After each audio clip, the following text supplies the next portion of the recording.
The night Ethan Cole nearly died under a collapsed steel beam, he learned three devastating truths. First, the woman he loved had been lying to him for months. Second, the people who destroyed his father were the same ones now trying to kill him. And third, the elegant billionaire who just risked her empire to save his life had known everything from the very beginning. As he watched Sienna Vale stand in the wreckage of a construction site, covered in dust and blood, choosing him over her entire world, Ethan had to decide if love built on secrets could ever become something real. If you're watching from anywhere in the world, hit that like button and drop a comment with your city name. I want to see how far this story travels. Ethan Cole had exactly 12 minutes before he was late picking up Lily from school. He wiped construction dust off his hands with a rag that probably made things worse, grabbed his jacket from the folding chair serving as his office furniture, and jogged toward the truck. The restoration project on 5th and Madison was bleeding him dry. 3 weeks behind schedule, 2 subcontractors who'd ghosted him, and a materials supplier who wanted payment up front for lumber that might arrive sometime before Christmas. Might. He slammed the truck door harder than necessary. The engine coughed twice before turning over, which was better than usual. Small victories. Traffic moved like frozen syrup. Ethan drummed his fingers against the steering wheel, watching the dashboard clock tick from 3:47 to 3:51 to 3:54. Lily's school dismissed at 3:30. The aftercare program closed at 4 o'clock. If he showed up late again, Mrs. Hendricks would give him that look. The one that said, "We understand you're doing your best, but your best isn't quite good enough, is it?" He made it with 3 minutes to spare. The elementary school parking lot was nearly empty. Just a few cars belonging to teachers who stayed late grading papers or setting up classroom displays. Ethan killed the engine and headed toward the main entrance, still brushing sawdust from his jeans. The hallway smelled like floor wax and children's art projects. Somewhere down the corridor, a janitor pushed a mop bucket that squeaked with each rotation of the wheels. Ethan checked his phone. No messages from the aftercare supervisor, which meant Lily hadn't caused any problems today. Also a small victory. He rounded the corner toward the multipurpose room where aftercare happened and collided directly into someone carrying a tower of file folders and an oversized coffee cup. The coffee went everywhere. Papers exploded into the air like confetti. "Jesus, I'm so sorry," Ethan started, but the words died in his throat. The woman he'd just crashed into was young, mid-20s maybe, and completely out of place in an elementary school hallway. She wore a white designer coat that probably cost more than his truck, fitted black pants, and heels sharp enough to puncture tile. Her dark hair was pulled back in a style that screamed, "I have a personal stylist," and her expression shifted from surprise to something else entirely as she looked up at him. She smiled, not the polite smile people give strangers, something warmer, more curious. "Don't worry about it," she said, kneeling to gather the scattered papers.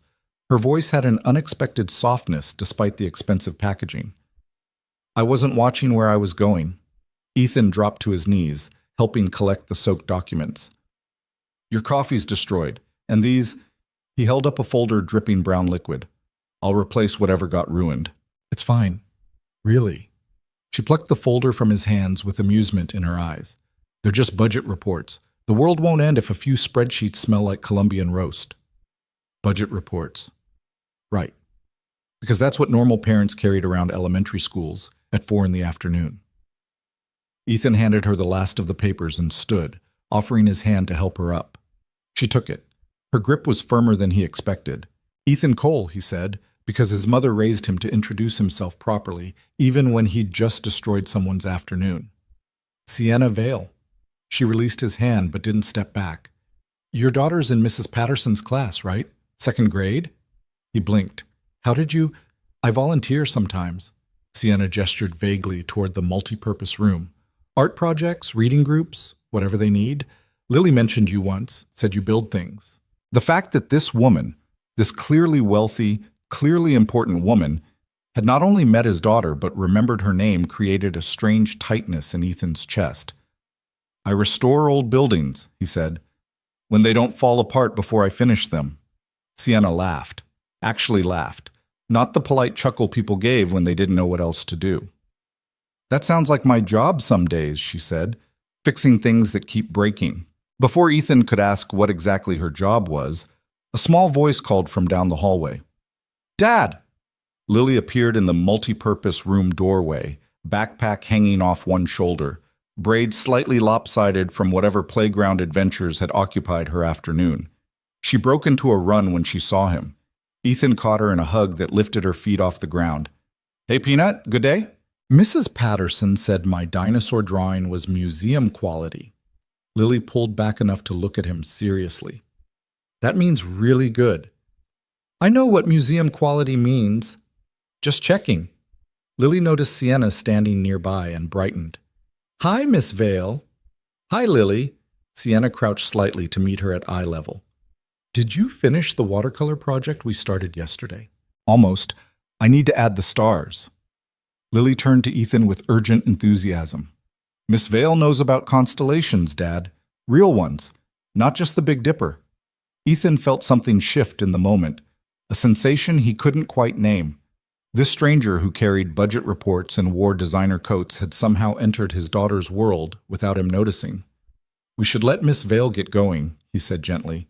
I'm sure she has places to be. Sienna stood, brushing invisible dust from her coat. Actually, I was heading out myself. Long day. Because of the coffee I destroyed?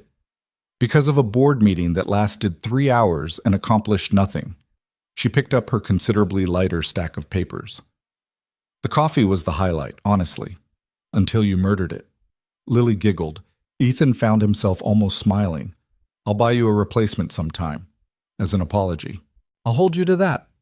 Sienna gave a small wave to Lily, nodded to Ethan, and walked toward the exit with the kind of easy confidence that came from never doubting you belonged exactly where you were. Ethan watched her leave longer than he should have. Dad? Lily tugged his sleeve. Can we get chicken nuggets for dinner? Yeah, Peanut, chicken nuggets sound perfect. 3 days passed before Ethan saw Sienna Vale again.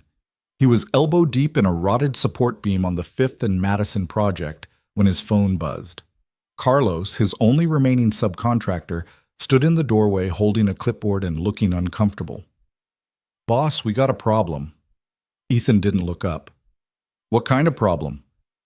The kind where I don't get paid, I don't keep working. That made Ethan straighten. Carlos, I told you the draw comes through Friday. Whoa. You told me that 2 Fridays ago. Carlos had the decency to look apologetic. My guys need their money, man.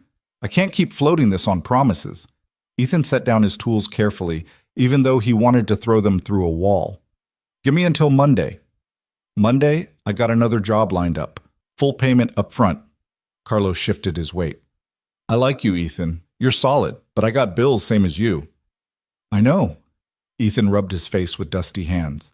I know you do. After Carlos left, Ethan spent 20 minutes staring at the exposed beams of the building, doing math that never came out right, no matter how many times he reworked it. The renovation contract was locked in at a fixed price, which had seemed fine when he'd signed it 8 months ago, before supply costs doubled and labor became impossible to find.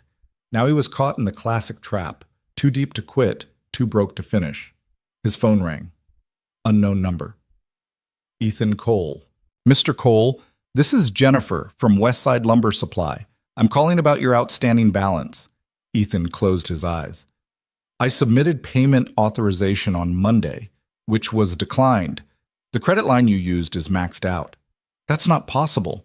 I had $6,000 available, not according to our system. Would you like to settle the balance with another card, or should we put a hold on future deliveries? The conversation went downhill from there. By the time Ethan made it to Lily's school that afternoon, he had a headache building behind his eyes and the beginnings of a plan that involved selling equipment he couldn't afford to replace.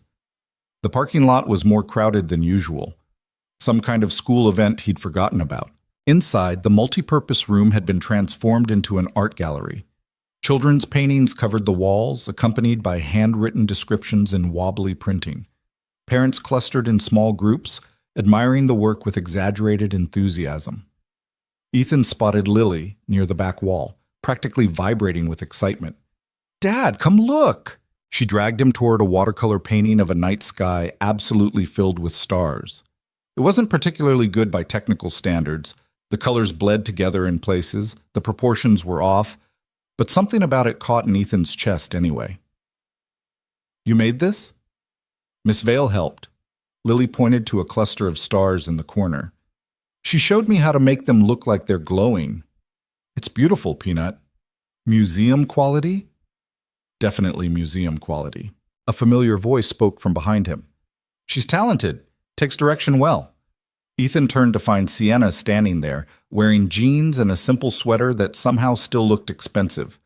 Her hair was down today, falling past her shoulders in dark waves. You helped with this? He asked. I provided technical guidance. Lily provided the vision. Sienna smiled at his daughter. All the best ideas were hers. Lily beamed. Other parents began filtering toward the door as the event wound down. Ethan started to gather Lily's backpack and jacket, but Sienna stopped him with a light touch on his arm. Can I ask you something? She said. Sure. What you said the other day about restoring buildings. Do you specialize in commercial properties or residential? The question was so unexpected that Ethan answered honestly. Both. Mostly commercial lately, though the current project is trying to kill me. The one on 5th and Madison? He stared at her. How do you know about that? Sienna's expression flickered with something he couldn't read. I drive past it sometimes. The building's beautiful. Historic architecture, right? Early 1900s? 1907, original mason work, copper detailing, everything. Ethan heard himself talking and couldn't seem to stop. It's supposed to be luxury condos when it's finished, but at this rate, it'll be a condemned pile of bricks. That bad? Worse than bad. I'm 3 weeks behind schedule, bleeding money on materials that keep getting delayed, and my subcontractors are walking because I can't guarantee payment. He stopped abruptly. Sorry. You don't need to hear about my failing business. Why do you assume it's failing? Sienna asked quietly. Because the math doesn't work anymore. I took the contract at a fixed price, costs doubled, and now I'm caught. He tried for a lighter tone. Welcome to the glamorous world of small-time construction. Lily had wandered off to show another parent her painting. Sienna watched her for a moment before turning back to Ethan. What would you need to finish on time? She asked. A miracle, or about $40,000 I don't have. What if you had the money? Ethan laughed, short and bitter. Then I'd finish the project, pay my people, and maybe sleep through the night for once. But that's not happening, so what if I helped? The offer hung in the air between them like something fragile. What? Ethan said. Sienna's expression stayed calm, measured. What if I connected you with someone who could extend your credit line or provide bridge financing? Would that solve the immediate problem? Why would you do that? Because you're good at what you do. Because that building deserves to be saved. Because... She paused. Because sometimes people need help, and the right thing to do is offer it. Ethan studied her carefully. The elegant clothes, the easy confidence, the way she talked about $40,000 like it was a rounding error. None of this made sense. Who are you, Egg? He asked. Really? Sienna met his eyes directly. Someone who understands what it's like to fight for something that matters. That's not an answer. No, she agreed. But it's the truth. Before Ethan could press further, Lily bounded back over, full of questions about dinner and whether they could stop for ice cream. The moment fractured. Sienna said goodbye with a promise to see them soon, and then she was gone, leaving Ethan standing in an elementary school multipurpose room wondering what the hell had just happened. That night, after Lily was asleep, Ethan sat at his kitchen table with a beer he wasn't really drinking and pulled up Google on his laptop. He typed, Sienna Vale. The search results loaded. Then he stopped breathing. Sienna Vale wasn't just wealthy. She wasn't just important. She was the owner and CEO of Vale Holdings, a billion-dollar real estate development company currently reshaping half the city's skyline. She'd inherited the business from her father 2 years ago and had since expanded it into one of the most powerful firms in the region. Ethan clicked through article after article, each one showing Sienna in boardrooms, at charity galas, shaking hands with politicians and celebrities. There were profiles in business magazines, features in society pages, even a TED Talk about sustainable urban development. And she'd been volunteering at Lily's elementary school, teaching his daughter about constellations, offering to help with his failing construction project like it was the most natural thing in the world. Ethan closed the laptop and stared at nothing. He had no idea what Sienna Vale wanted from him, but people like her didn't randomly befriend struggling contractors out of the goodness of their hearts. There was always an angle, always a reason. He just couldn't figure out what it was. Mhetiboshik. Sienna's text arrived Monday morning. Coffee at Brewer's Corner, 10 a.m. Ethan stared at his phone for a full minute before responding. The coffee I owe you for destroying yours? Exactly. Plus, I have someone I want you to meet. He should have said no. Should have stayed focused on his work, his daughter, his carefully controlled life that didn't include mysterious billionaires offering impossible help. Instead, he texted back, "See you at 10. Brewer's Corner occupied a restored brick building in the Arts District, all exposed ductwork and Edison bulbs, serving coffee that cost more than Ethan's lunch. Sienna was already there when he arrived, sitting at a corner table with a man in an expensive suit who looked like he billed his time in 6-minute increments. "Ethan," Sienna stood, gesturing to the other man. "This is Marcus Chen, VP of Commercial Lending at Pacific Trust." Marcus offered his hand and a professional smile. "Sienna tells me you're working on the 5th and Madison restoration." "That's right." Ethan shook his hand, acutely aware that his own jeans and work boots didn't match the room's aesthetic. They sat. Sienna ordered coffee for everyone without asking what anyone wanted, which should have been annoying, but somehow wasn't. "I reviewed your project details," Marcus said, pulling a tablet from his briefcase. "The building has significant historic value, and your renovation plan is solid. Conservative timeline, reasonable budget, at least before material costs shifted." "That's a diplomatic way of saying I'm drowning," Ethan said. "You're managing a challenging situation with limited resources. That's not the same as drowning." Marcus swiped through screens on his tablet. "Pacific Trust is prepared to offer a bridge loan of $50,000, secured against the property value in your existing contract. Interest rate is competitive, repayment terms are flexible." Ethan looked at Sienna. She was watching him with an expression he couldn't decipher. "Why?" he asked. "You don't know me. For all you know, I'll take the money and disappear." "You won't," Sienna said simply. "How do you know?" "Because you showed up 16 minutes early to pick up your daughter last Thursday. Because you've been running yourself into the ground trying to save a building that most contractors would have abandoned months ago. Because," she stopped, "because some people are exactly who they appear to be." Marcus cleared his throat. "The loan paperwork can be ready by end of business today, if you're interested." Ethan should have asked more questions, should have reviewed the terms, consulted a lawyer, thought it through. Instead, he heard himself say, "I'm interested." Marcus smiled. "Excellent. I'll send over the documents this afternoon." They talked logistics for another 20 minutes, collateral requirements, disbursement schedules, repayment structures. Ethan understood about half of it, but Marcus walked him through each section patiently until the full picture emerged. It was a good deal. Maybe too good. After Marcus left, Sienna and Ethan sat in silence for a moment. "Thank you," Ethan said finally. "I don't know what you're getting out of this, but thank you." "I'm not getting anything out of it. Nobody helps strangers for free." Sienna's expression shifted to something almost sad. "Maybe I'm trying to prove you wrong." "Why?" "Because I want to." She stood, gathering her coat. "Finish your coffee. I have a meeting in 20 minutes. "Sienna," she paused, "if there's something you want from me, just tell me what it is. I'd rather know up front than wonder." For a long moment, Sienna just looked at him. Then she said, very quietly, "What if what I want is just to help you finish your building? Then you're either a saint or you're lying." "I'm definitely not a saint." She pulled on her coat. "And I'm definitely not lying." She left before he could respond.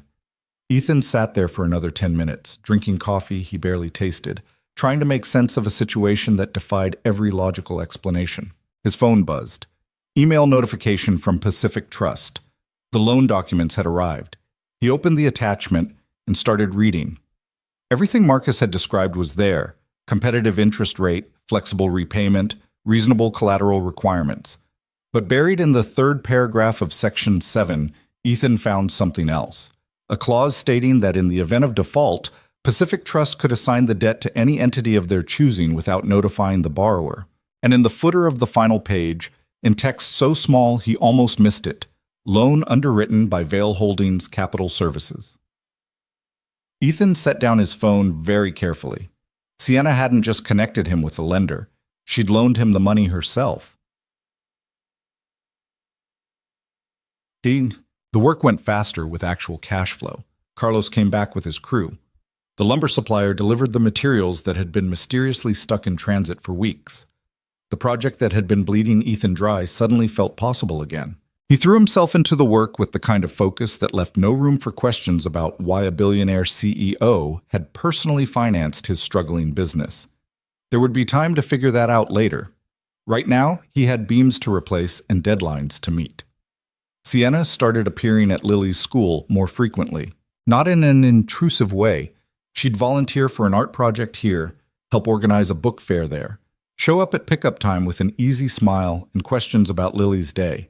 His daughter adored her, would come home talking about the things Miss Vale taught her, the stories she told, the way she listened like kids were actual people instead of noise that needed managing.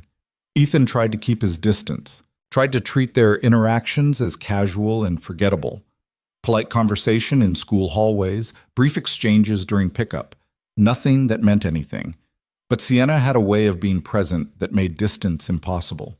She remembered details, asked follow-up questions about things Lily had mentioned days earlier, showed genuine interest in Ethan's work without making it feel like an interrogation. And slowly, despite every warning bell in his head, Ethan started looking forward to seeing her.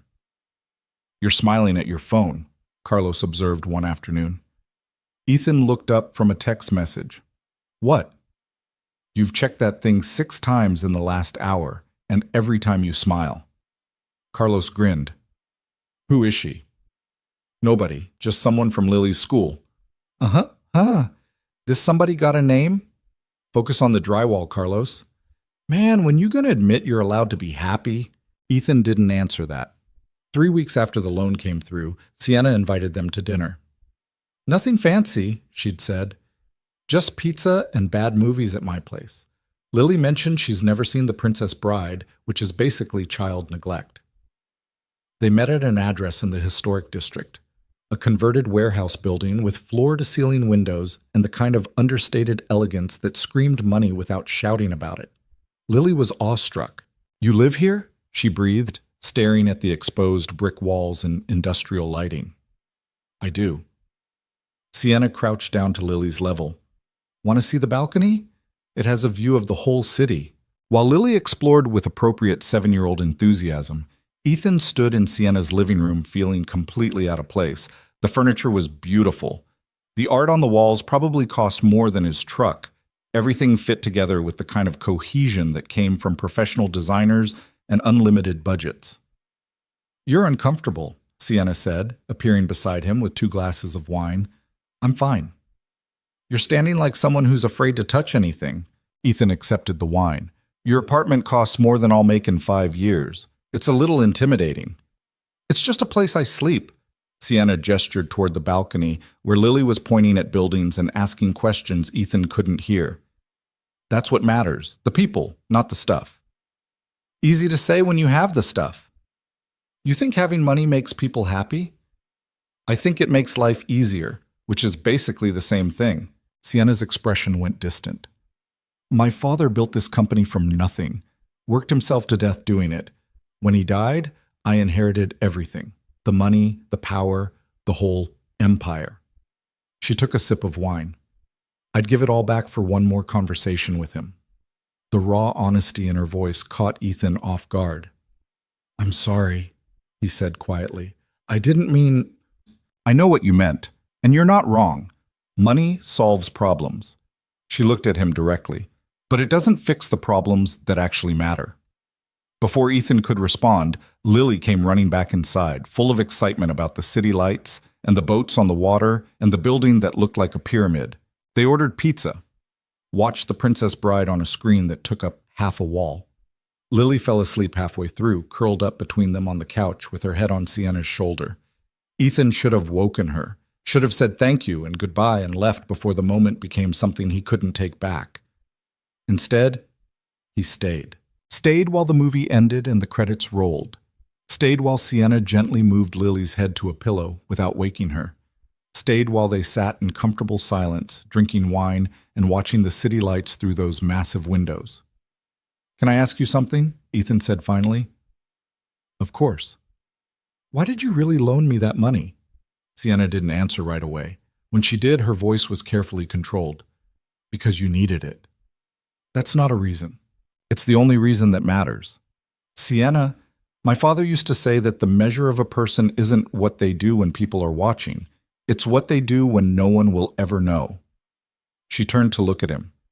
"You've been working yourself to death to save a building most people wouldn't care about. You're raising a daughter alone and doing a damn good job of it. You needed help, and I could provide it. That's the whole story." "I don't believe you." "Why not?"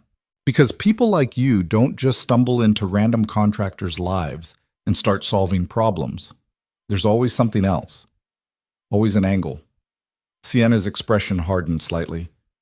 "People like me? Wealthy, connected, powerful." Ethan set down his wine glass. "I'm not ungrateful, but I also know when something doesn't add up." "What doesn't add up?" "You. This." He gestured around the apartment. "You've got $1 billion empire to run, and you're spending your time helping with elementary school art projects and financing renovation loans. Why?" "Maybe I'm bored. You're not bored. Maybe I'm lonely. You could buy companionship 1,000 different ways that don't involve single fathers and half-collapsed buildings." Sienna stood abruptly, walking toward the windows with her arms crossed. For a long moment, she didn't speak. Then very quietly, she said, "My father saved a man's life once, gave him the capital to start a business when no one else would, believed in him when believing meant risking everything." She paused. "That man built something beautiful, and then he died, and powerful people erased him like he never existed, took what he'd built and claimed it for themselves." Ethan felt something cold settle in his stomach. "That man's name was David Cole," Sienna continued. "He was your father." The world tilted. "What?" The word came out barely above a whisper. Sienna turned to face him. 23 years ago, your father approached my father with a business plan for affordable housing development. Everyone else said it was too risky, the margins too thin. But my father believed in the vision. He provided the seed funding, the connections, the support. Ethan couldn't form complete thoughts. "My father died when I was 9, construction accident. That's what they told me." "It wasn't an accident." Sienna's voice was gentle but unyielding. "He was murdered, made to look like equipment failure. By the time anyone questioned it, the investigation was closed and his business was being carved up by the same investors who wanted him gone."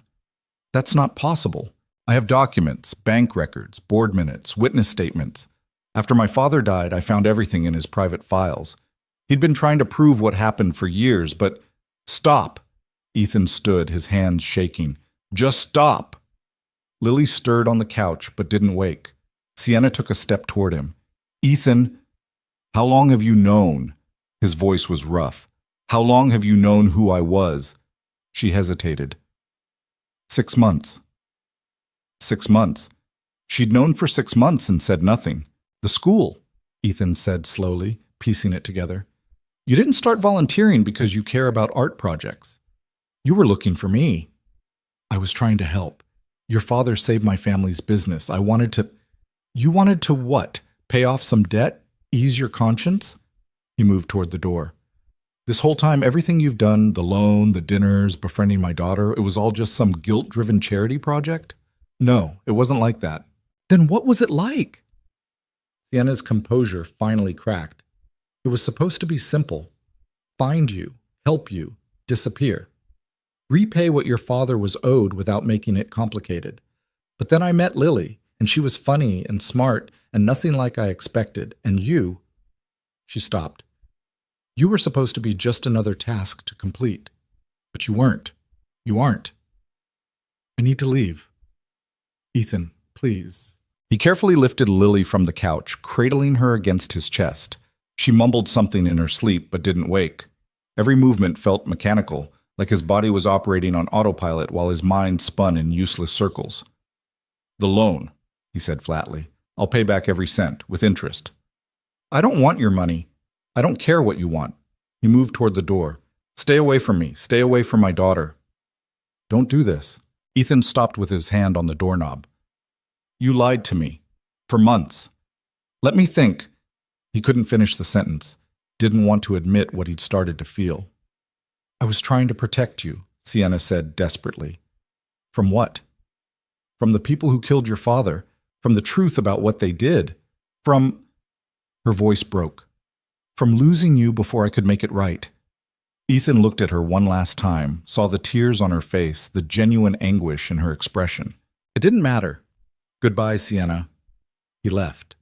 Behind him, in that beautiful apartment with its perfect furniture and city views, he heard something that might have been a sob. But Ethan didn't look back. He carried his sleeping daughter to the truck, strapped her into her car seat, and drove home through streets that felt unfamiliar despite knowing them his entire life.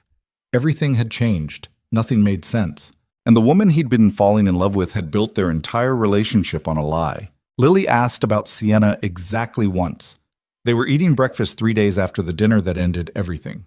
Lily pushed her cereal around the bowl without actually eating any of it, and Ethan knew the question was coming before she opened her mouth. Is Miss Vale mad at us? Ethan's coffee turned to ash in his mouth. Why would you think that? She hasn't been at school. And you got all quiet in the truck after we left her house. Lily looked up at him with those enormous brown eyes that saw too much. Did I do something wrong? No, Peanut. You didn't do anything wrong. Then why? Sometimes adults have complicated things happen, and it's nobody's fault. Miss Vale is just busy with her work right now. Lily absorbed this with the careful consideration of a 7-year-old who knew she wasn't getting the whole story. Okay, she said finally. Then she went back to not eating her cereal, and Ethan went back to pretending his life hadn't imploded. He threw himself into the Fifth and Madison project with the kind of intensity that bordered on self-destruction. Worked 16-hour days until his hands bled and his back screamed. Carlos noticed but said nothing, which Ethan appreciated more than words. The building came together despite everything. Walls went up, floors got refinished. The historic copper detailing that had been corroded beyond recognition got painstakingly restored to its original glory. Ethan barely noticed. At night, he'd lie awake in his too-quiet house and replay that conversation in Sienna's apartment. Tried to find the moment where he should have seen it coming. The clue he'd missed, the lie that should have been obvious. But the worst part wasn't the deception. The worst part was how much he'd wanted to believe her. 2 weeks after walking out of her apartment, Ethan received a certified letter from Pacific Trust. The loan had been paid in full, all interest forgiven, the debt cleared from his account. There was no note, no explanation, just zeros where numbers used to be. Ethan crumpled the letter and threw it across the room. The Fifth and Madison project was completed 3 days ahead of schedule, months. The developer walked through with an inspector, nodding at the restored moldings and the way the natural light hit the original hardwood floors. He wrote Ethan a check for the final payment without complaint, shook his hand, and said he'd recommend him for future projects. Ethan deposited the check and felt nothing. Carlos threw a small celebration at the site. Just the crew, some beer, pizza that tasted like cardboard. Everyone was laughing, clapping each other on the back, already talking about the next job. You did it, boss, Carlos said, handing Ethan a beer. Thought we were dead in the water there for a minute, but you pulled it off. We pulled it off, Ethan corrected. Yeah, but you kept us going when any sane person would have quit. Carlos took a long drink. Whatever happened with that money situation, I'm glad it worked out. Ethan said nothing. That night, he picked up Lily from aftercare and drove home in silence. She'd stopped asking about Sienna, which somehow felt worse than the questions. Like she'd accepted that good things didn't last, people disappeared, and there was no point wondering why. He hated that she was learning that lesson at 7 years old. They were halfway through dinner when someone knocked on the door. Ethan wasn't expecting anyone. Didn't get unexpected visitors. His life was carefully controlled chaos. Work, Lily, sleep, repeat. There was no room for surprises. He opened the door and found a woman in her 50s wearing a business suit and carrying a leather portfolio. Ethan Cole? That's me. My name is Margaret Shen. I'm a senior attorney with Whitmore and Associates. She offered him a business card. Do you have a few minutes to talk? About what? About your father. The world tilted slightly. Ethan gripped the doorframe. I don't know what Sienna told you, but Miss Vale didn't send me. May I come in? Against every instinct screaming at him to close the door, Ethan stepped aside. Margaret entered with the brisk efficiency of someone who billed by the hour and didn't waste time. Lily looked up from her homework at the kitchen table. Who's that? Someone Dad needs to talk to for a minute. Can you finish your math worksheet in your room? Lily gathered her things without argument, shooting curious glances at Margaret as she disappeared down the hallway. Once she was gone, Margaret set her portfolio on the kitchen table and extracted a thick folder. I've been handling estate matters for the Vale family for 15 years, she began. Recently, Miss Vale asked me to investigate circumstances surrounding your father's death in 2003. I don't want to hear this. I understand, but you need to. Margaret opened the folder, revealing documents, photographs, and what looked like official reports. Your father, David Cole, entered into a business partnership with Richard Vale in 2001. The partnership was structured to develop affordable housing in underserved areas of the city. Sienna already told me this story. Did she tell you the names of the people who orchestrated his death? That stopped Ethan cold. Margaret pulled out a photograph, grainy, clearly from a surveillance camera. It showed two men in expensive suits standing outside a construction site. Even in the low quality, Ethan recognized the location. It was the same building his father had died in. Thomas Garrett and Paul Brennan, Margaret said, pointing to each man. At the time, they were junior partners at Vale Holdings. They'd been skimming money from development projects for years, and your father discovered the fraud. When he threatened to expose them, they arranged the accident that killed him. Ethan sat down heavily. You can prove this? I have bank records showing unauthorized transfers, email chains discussing the coal problem, maintenance logs that were falsified to make equipment failure look accidental. She pushed the folder toward him. Everything's in here. Why are you showing me this now? My father's been dead for 21 years. Because Thomas Garrett and Paul Brennan are now co-CEOs of one of the largest development firms in the country. They've spent 2 decades building an empire on money stolen from people like your father. Margaret's expression hardened. And because Miss Vale is planning to destroy them. What? 3 months ago, she initiated a federal investigation into Vale Holdings' business practices going back 25 years. She's been feeding evidence to prosecutors, building a case that will dismantle everything Garrett and Brennan have built. Ethan's head was spinning. Why would she do that? They're her company. They were her father's company. After Richard Vale died, the board forced Sienna into a minority position. Garrett and Brennan control the majority stake. Legally, she's still listed as CEO, but she has no real power. Margaret leaned forward. By exposing their crimes, she'll trigger clauses in the company charter that will strip them of their positions and transfer control back to her. But she'll also destroy the company's reputation, tank its stock value, and lose billions of dollars in the process. That's insane. That's justice. Margaret tapped the folder. Your father deserves justice. The families they've defrauded deserve justice. And Miss Vale is willing to sacrifice everything to give it to them. Ethan stared at the document spread across his kitchen table, his father's signature on partnership agreements, photos of the construction site, reports that had been buried for decades. When is this happening? He asked quietly. The federal indictments go public in 6 days. After that, everything moves very quickly. Does Sienna know you're here? No, she specifically instructed me not to contact you. Margaret began gathering the documents. But I thought you deserved to understand what she's risking and why. Why is she risking it? Margaret met his eyes directly. Because she loved her father. Because she can't live with knowing the people who killed yours are still profiting from it. And because... She paused. Because she fell in love with you, and she wants you to have answers, even if it costs her everything. After Margaret left, Ethan sat at his kitchen table until the light faded and the house went dark around him. Lily eventually came out of her room, climbed into his lap without speaking, and they stayed that way for a long time. Dad? She said finally. Are you sad? Yeah, Peanut. I'm a little sad. Is it because of Miss Vale? Ethan pulled her closer. It's complicated. Do you miss her? The question landed like a knife between his ribs. Yeah, I do. Me too. Lily twisted to look up at him. She was nice, and she didn't talk to me like I was stupid. You're not stupid. I know, but most grown-ups don't know that. She rested her head against his chest. I hope she comes back. Ethan didn't answer, didn't trust his voice. The next morning, he called in sick to work for the first time in 5 years and drove to the Central Library downtown.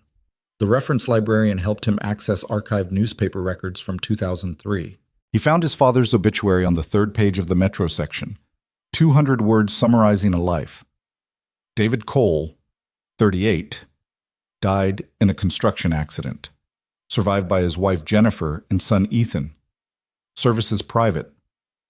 There was nothing about business partnerships, nothing about fraud investigations, nothing that suggested his death was anything other than tragic misfortune. Ethan kept searching, found building permits filed under his father's company name, business licenses, partnership agreements, everything Margaret had shown him, all confirmed in public records that had been sitting there for decades, waiting for someone to look. He searched for Thomas Garrett and Paul Brennan next, found hundreds of articles, business profiles, charity gala photos, quotes about urban development and sustainable growth. They'd built an empire called Titan Development Group, with projects in 6 states and annual revenue in the billions. They looked successful, respectable, powerful. They looked exactly like the kind of men who could kill someone and never face consequences. Ethan closed the laptop and sat in the quiet library, surrounded by books and the smell of old paper. His father had been murdered. The men responsible had gotten rich. And Sienna had known all of it before she ever spoke to him in that elementary school hallway. But she hadn't told him out of guilt or obligation. She'd told him because keeping the secret was destroying her, and now she was about to burn her entire life down to give him justice he'd never asked for. The federal indictments went public on a Tuesday morning. Ethan was on a job site when his phone started buzzing. Text messages from Carlos, from former colleagues, from people he hadn't spoken to in years, all saying the same thing: turn on the news. He found a television in the site office. The banner at the bottom of the screen read, "Massive fraud investigation rocks development industry." A reporter stood outside a glass skyscraper that Ethan recognized as Titan Development Group's headquarters. Federal agents executing search warrants at multiple locations. According to sources, the investigation centers on allegations of fraud, embezzlement, and possible murder stretching back more than 2 decades. The CEO of Titan Development Group, Thomas Garrett, was taken into custody this morning. The screen cut to footage of a man in handcuffs being led out of the building. Even from a distance, Ethan could see the fury on his face. Separate warrants have been issued for Paul Brennan, who served as co-CEO until his resignation last month. Brennan's current location is unknown. The reporter continued, but Ethan stopped listening, stopped breathing. Just watched as federal agents carried boxes of documents out of the building while news helicopters circled overhead. His phone rang. Unknown number. Hello? Mr. Cole, this is Detective Sarah Chen with the FBI's White Collar Crime Division. Do you have time to answer some questions about your father, David Cole? The interview happened in a sterile conference room at the federal building downtown. Detective Chen was younger than Ethan expected, with sharp eyes and a no-nonsense demeanor that probably served her well in interrogations. We've been building this case for 3 months, she explained, laying out documents that Ethan had seen before in Margaret Chen's folder. Miss Vale provided us with evidence her father had been collecting for years: bank records, emails, witness statements, everything we needed to connect Thomas Garrett and Paul Brennan to your father's death. Can you prove they killed him? We can prove they ordered it. Conspiracy to commit murder carries the same weight as pulling the trigger. Chen slid a photograph across the table. Do you recognize this man? Ethan looked at the photo. Older guy, maybe 60, with the weathered face of someone who'd spent their life doing manual labor.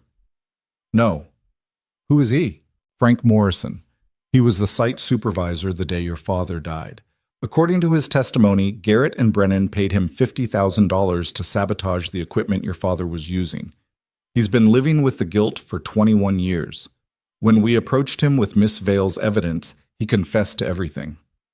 The room felt too small, too hot. Ethan loosened his collar, trying to breathe normally. What happens now? Garrett's in custody. Brennan's in the wind, but we'll find him. They're facing multiple federal charges plus state charges for murder. If convicted, they'll never see daylight again. Chen leaned back.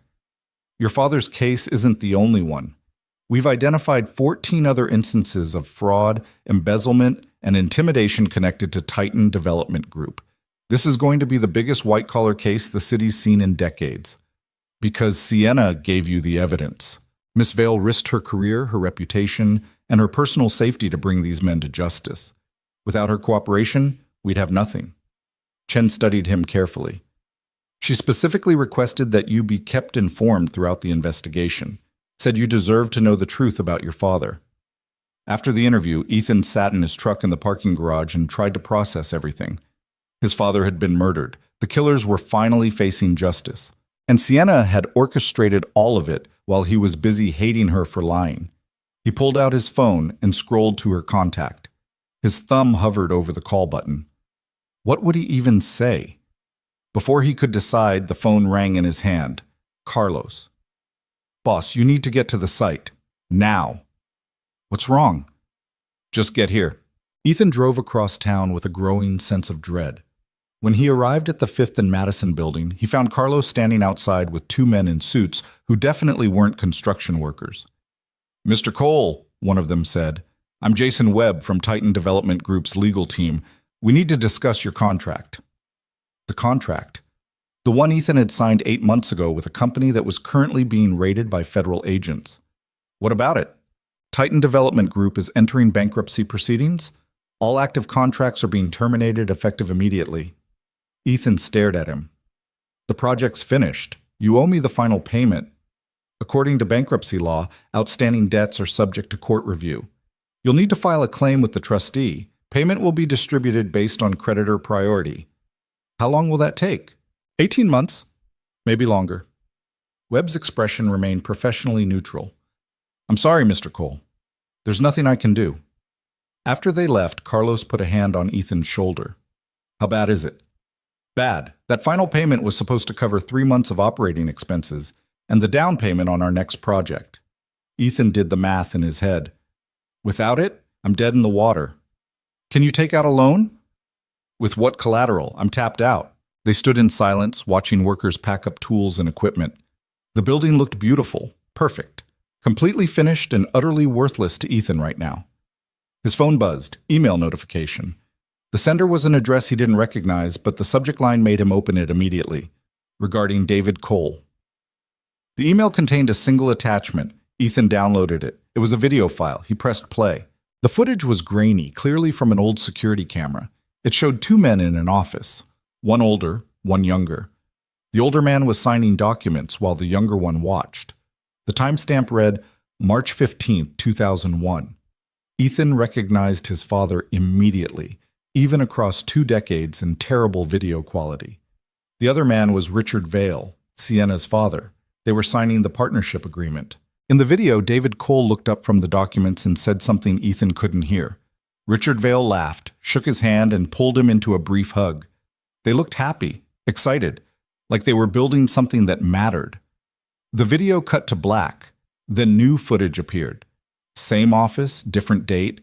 The timestamp read September 3, 2003, 2 weeks before David Cole died. This time, Richard Vale sat alone at his desk, speaking directly to the camera. The audio was muffled but audible. If you're watching this, it means David is dead and I failed to protect him. Richard Vale looked older than in the previous footage. Tired. I've spent months trying to expose Garrett and Brennan, but they're too well connected, too powerful. The evidence keeps disappearing.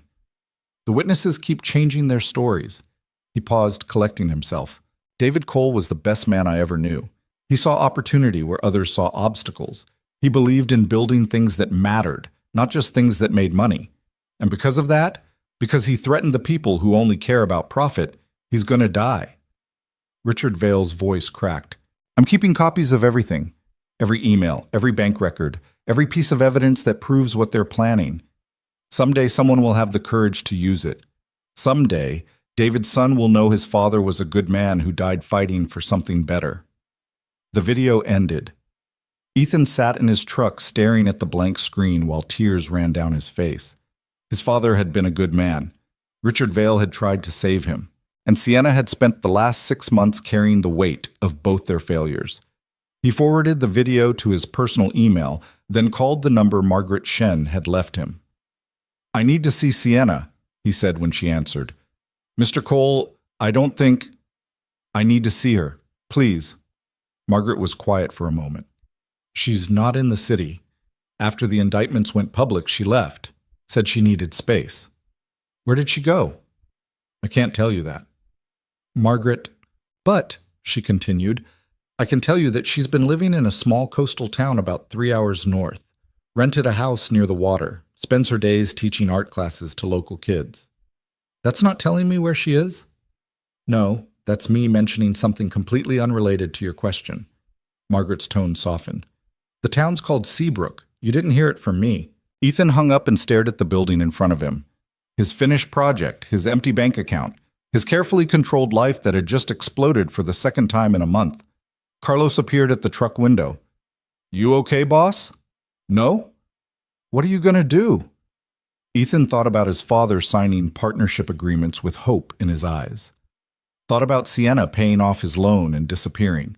Thought about Lily asking if Miss Vale was mad at them. Thought about justice and revenge and the difference between the two. "I'm going to close this job out properly," he said.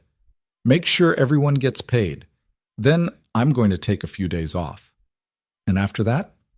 After that, I'm going to stop running from the only good thing that's happened to me in years." Carlos grinned. "About damn time." That evening, Ethan sat Lily down at the kitchen table. "I need to go away for a couple of days," he said. Lily's face fell. "Where?" "To talk to Miss Vale." The change in her expression was immediate. "Really?" "Really. Mrs. Patterson said you can stay with her family while I'm gone. Is that okay?" "Is Miss Vale coming back?" "I don't know, Peanut, but I need to try." Lily thought about this seriously. "You should bring her flowers. Miss Patterson said boys always bring flowers when they mess up." "I didn't mess up." Ethan stopped. "Okay, maybe I messed up a little." "A lot," Lily corrected. "You were mean to her and you didn't even say sorry." "When did you get so smart?" "I've always been smart. You just don't listen." Ethan pulled her into a hug. "If I bring Miss Vale flowers and say sorry, do you think she'll forgive me?" "Maybe, if you mean it." Lily pulled back to look at him seriously. "Do you mean it?" "Yeah, I mean it." "Then she'll probably forgive you. Miss Vale's nice like that." The next morning, Ethan packed a bag, dropped Lily off at Mrs. Patterson's house, and started driving north. Seabrook was exactly the kind of town where wealthy people went to pretend they weren't wealthy. Art galleries selling driftwood sculptures, coffee shops with names like the Grindin Bean, a main street that looked like it had been designed by someone who'd seen a postcard of coastal living and decided to make it real. Ethan found the house on his third pass through town, a small cottage near the beach, painted blue-gray with white trim. Nothing like Sienna's apartment in the city. Nothing that screamed money or power or billion-dollar empires. It looked like a place where someone might actually be happy. He parked on the street and sat there for 10 minutes, trying to figure out what to say. The front door opened. Sienna stepped onto the porch, wearing jeans and an oversized sweater, her hair pulled back in a messy ponytail. She looked different without the designer clothes and perfect makeup. Younger. More human. She saw his truck and froze. For a long moment, they just stared at each other across the distance. Then Ethan got out of the truck and walked toward her, his heart hammering against his ribs. "I watched the video," he said when he was close enough that she could hear him. "The one your father made. Margaret sent it to me." Sienna's expression didn't change. "Margaret needs to learn discretion. She said you've been teaching art classes. The local community center needed volunteers. Kids here don't have many options." "Like Lily." "Like Lily." Sienna crossed her arms, not quite defensive, but close. "Why are you here, Ethan?" "Because I was wrong." "About what?" "About you. About everything." He took a step closer. "You didn't lie to protect yourself. You lied to protect me. And when I found out, instead of trying to understand why, I just walked away. You had every right to walk away. Maybe, but that doesn't make it right." Ethan pulled out his phone, showed her the video. Your father tried to save mine, spent months collecting evidence trying to expose Garrett and Brennan. And when he couldn't, when my father died anyway, he kept all of it. Left it for you. I know. You finished what he started, destroyed your own company to give my father justice. It wasn't my company, it was theirs. Sienna's voice was quiet but steady. They stole it from my father the same way they stole from yours. I just took it back. You gave up billions of dollars. I gave up money I never wanted in the first place. She met his eyes directly. Money built on lies and murder. I couldn't keep it. Not after knowing what I knew. Ethan moved closer, close enough to see the exhaustion in her face, the weight she'd been carrying alone. I'm sorry, he said, for everything I said that night, for walking away, for not trusting you when you were trying to do the right thing. You don't owe me an apology. Yeah, I do, because you risked everything for me, and I repaid you by treating you like the enemy. He paused. Lily told me I should bring you flowers, as an apology. Despite everything, Sienna almost smiled. Did you? No, because flowers felt inadequate for what I actually need to say. Which is? That I love you. That I've been falling in love with you since the moment you crashed into me in that hallway and didn't act like I was beneath you. That watching you with Lily made me realize what I'd been missing, what we'd both been missing. Ethan's voice cracked. And that walking away from you was the biggest mistake I've ever made. Sienna's composure finally broke. Tears spilled down her cheeks. I never wanted to hurt you, she whispered. I just wanted to fix what they broke. I know. And I fell in love with you when I wasn't supposed to, when it was just supposed to be simple. I know. And I don't know how to fix this, Ethan. I don't know how to make it right. He closed the distance between them and pulled her into his arms. She collapsed against him, crying into his chest while he held her like she might disappear if he let go. You don't have to fix it, he said into her hair. It's already right. We just have to stop running from it. They stood on that porch for a long time, holding each other while the ocean breeze carried the smell of salt and the sound of waves crashing against the shore. Finally, Sienna pulled back enough to look at him. What happens now? She asked. Now, Ethan said, you come home. Sienna didn't come home right away. She stood on that porch looking at Ethan like he'd just asked her to jump off a cliff. And maybe he had. Coming home meant facing everything she'd left behind. The scandal, the media circus, the wreckage of a company that bore her family's name. It meant walking back into a life that had tried to destroy her father and had very nearly destroyed Ethan, too. I can't just show up at your house with a suitcase, she said, wiping her eyes with the back of her hand. Lily doesn't even know what happened. She probably thinks I abandoned her. She thinks you're busy with work, which isn't wrong. Ethan kept his hands on her shoulders, steadying her. And she asks about you every single day, wants to know if you're coming back. What do you tell her? That I don't know, because I didn't. He paused. But now I do. Sienna pulled away slightly, wrapping her arms around herself against the ocean breeze. The trial starts in 6 weeks. Garrett's lawyers are going to drag me through everything. Every business decision, every conversation, every reason I had for turning against the company. They'll make me look vindictive, unbalanced, like I destroyed Vail Holdings out of spite.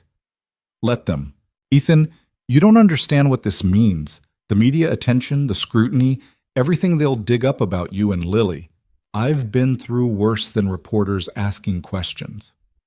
Have you been through your daughter's face plastered across tabloids, through photographers camping outside her school, through every detail of your life getting picked apart by strangers who think they have a right to judge you? The question landed hard. Ethan hadn't thought about that part, hadn't considered what bringing Sienna back into their lives would cost Lily in ways that had nothing to do with love or happiness or fixing what was broken. No, he admitted. I haven't. Then maybe I should stay here, finish what I started from a distance, keep you and Lily out of it. Is that what you want? Sienna looked at him for a long moment. No, but what I want doesn't matter if it hurts the people I love. What if we get to decide that together, you, me, and Lily, as a family? The word hung between them, family, too big and too fragile to handle carelessly. I'm not her mother, Sienna said quietly. I know, but you're something, and whatever that something is, she misses it. We both do. Sienna turned toward the ocean, watching waves crash against the shore with relentless rhythm. When she spoke again, her voice was steadier. I need 3 days to close things out here, talk to my lawyers, figure out how to manage the media when I get back. She glanced at him.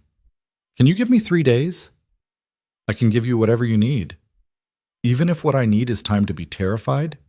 Ethan stepped beside her, close enough that their shoulders touched. Especially then. They stood together watching the water, and for the first time in weeks, the tightness in Ethan's chest loosened enough that he could breathe properly. The drive back to the city took longer than it should have because Ethan kept replaying the conversation, searching for things he should have said differently. Better declarations, smarter promises, some way to guarantee that bringing Sienna home wouldn't blow up in all their faces. He was still searching when he pulled up to Mrs. Patterson's house to collect Lily. She came flying out the front door before he'd even killed the engine, backpack bouncing against her shoulders. Did you find her? Yeah, Peanut, I found her. Coming back? In a few days. She needs to finish some things first. Lily's face scrunched up in concentration. Did you say sorry? I said sorry. Did she forgive you? I think so. Did you kiss her? Lily? Mrs. Patterson said when grown-ups make up, they always kiss. She watches a lot of TV. Lily climbed into the truck, bouncing with barely contained energy. So did you? That's between me and Miss Vale. That means yes. Lily buckled her seatbelt with the satisfaction of someone who just solved a complex mystery. When she comes back, can we have pizza again? The kind with the weird mushrooms she likes? Ethan pulled away from the curb, smiling despite everything. Yeah, we can have pizza with weird mushrooms. The media found out about Sienna's return before she even made it back to the city. Ethan was at a new job site. Small residential renovation, nothing fancy. When Carlos showed him the headline on his phone, Disgraced Heiress Returns to Face Trial. The article included photos of Sienna leaving her beach house with a single suitcase, looking exhausted and significantly less polished than the woman who'd graced magazine covers for years. They'd caught her at a gas station, buying coffee in sweatpants and no makeup, and somehow made it look like evidence of her moral decline. That's her? Carlos asked. The woman from the school? Yeah. She doesn't look like a billionaire. She's not anymore. Not really. Ethan handed back the phone. The company's gone. The board forced her out after the investigation started. So what is she now? Ethan thought about Sienna teaching art to kids in Seabrook. Thought about her crying on that porch, terrified of hurting the people she loved. Someone trying to do the right thing, he said. Carlos absorbed this quietly. Then, she's the one who paid off your loan, isn't she? How did you... Boss, I've known you 5 years. You don't suddenly get 50 grand in bridge financing from nowhere. And the way you talked about her... Carlos shrugged. I put it together. She was trying to help. I know, and you walked away from her for it. Yeah. But now she's coming back. Yeah. Carlos clapped him on the shoulder. Try not to screw it up this time. Sienna arrived on a Thursday afternoon while Ethan was picking Lily up from school. He told her not to come to the house yet, not to surprise Lily without warning, but apparently Sienna had never been good at following instructions that involved patience. She was sitting on his front steps when they pulled up, wearing jeans and a sweater that looked suspiciously like the one she'd had on in Seabrook. Her hair was pulled back, and she had the kind of nervous energy that came from rehearsing a speech 50 times and still not being sure of the words. Lily saw her first. Miss Vale! She was out of the truck before Ethan could stop her, running full speed toward the porch. Sienna stood just in time to catch her, and Lily crashed into her hard enough that they both nearly fell over. You came back, Lily said into Sienna's shoulder. Dad said you would, but I wasn't sure because you were gone for so long and... I'm sorry. Sienna held her tight, and Ethan could see her fighting tears. I should have said goodbye properly. I should have explained. It's okay.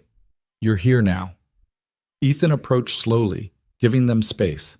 When Sienna looked up at him over Lily's head, her expression was a complicated mix of relief and terror, and something that might have been hope. I brought the weird mushrooms, she said, gesturing to a bag on the steps. For pizza, if that's still okay. That's okay, Ethan said. Lily pulled back, studying Sienna's face with the intensity of someone conducting a serious investigation. Are you staying forever this time? I don't know about forever, but I'm staying for a while. How long is a while? As long as your dad will let me. Lily turned to Ethan. She can stay forever, right? Let's start with tonight, he said carefully. See how it goes. Inside, Sienna helped Lily with her homework, while Ethan ordered pizza and tried not to watch them too obviously. They sat at the kitchen table, Sienna patiently explaining fractions using drawings of pizza slices, Lily giggling when the slices got progressively more ridiculous. It felt normal, easy, like Sienna had always been part of their small family and had just been away on a trip. But Ethan knew better, knew that normalcy was fragile, that the trial loomed 6 weeks away, that bringing Sienna into their lives meant accepting chaos they'd never asked for. The pizza arrived. They ate on the couch with a movie playing in the background, something animated that Lily had seen a dozen times but still loved. Sienna sat at one end, Lily curled up in the middle, and Ethan at the other end, all of them pretending this wasn't strange or complicated or terrifying. Halfway through the movie, Lily fell asleep. Ethan carried her to bed, tucking her in with the practiced efficiency of someone who'd done it 1,000 times. When he came back to the living room, Sienna was standing by the window, looking out at the street with her arms crossed. I can't stay here, she said without turning around. What? In your house. With Lily. It's too much too fast, and if the media finds out, they already know you're back in the city. Does it matter where you sleep? Yes, because if I'm here, they'll make it about us. About whether we're together, whether I'm using you, whether this is some calculated move to gain sympathy before the trial. She finally turned to face him. I won't let them turn your life into a circus. What if I don't care about the circus? You should. Lily should. Ethan crossed the room, stopping a few feet away from her. Where are you planning to stay? I rented an apartment downtown, small, anonymous, nothing fancy. I can come by to see Lily, help with school stuff, stay involved without what? Without actually being part of our lives? Without making everything harder than it needs to be. Sienna. He waited until she met his eyes. I drove 3 hours to bring you home. Lily's been asking about you every day for weeks. We're already in this. The hard part's already happening. It's going to get worse. Probably. But running away and living in some anonymous apartment isn't going to make it better. She looked at him like he was missing something obvious. I'm trying to protect you. I don't need protection. I need you to stop making decisions for me like I'm too fragile to handle the truth. That's not what I'm doing. No? Then what are you doing? Sienna's composure cracked slightly. I'm trying not to lose you again. I'm trying not to screw this up by moving too fast or asking for too much or... Ethan kissed her. It wasn't smooth or romantic or anything like what happened in movies. It was desperate and messy and tasted like pizza and fear, and when they broke apart, Sienna was crying again. Stay, he said, not in some anonymous apartment. Here, with us. Ethan, just for tonight. We'll figure out the rest tomorrow. She searched his face for a long moment. Then finally she nodded. They set her up in this guest room that mostly served as storage for Lily's outgrown toys and Ethan's paperwork. It wasn't much. A double bed, a rickety dresser, a window that looked out on the neighbor's fence. But Sienna didn't complain, just unpacked her suitcase with careful precision, hanging clothes in the closet like she was trying to convince herself this was real. Ethan leaned in the doorway, watching her. What? She asked without turning around. Nothing. Just, this is weird. Me living in your guest room? You living in my guest room, making pizza with my daughter, being here like it's normal. Sienna turned to face him. Is it good weird or bad weird? Haven't decided yet. She smiled, small and uncertain. Fair enough. That night, Ethan lay awake listening to the unfamiliar sounds of someone else in his house. Sienna moving around in the guest room, water running in the bathroom, the creak of floorboards as she presumably couldn't sleep either. He thought about his father and Richard Vale signing partnership agreements.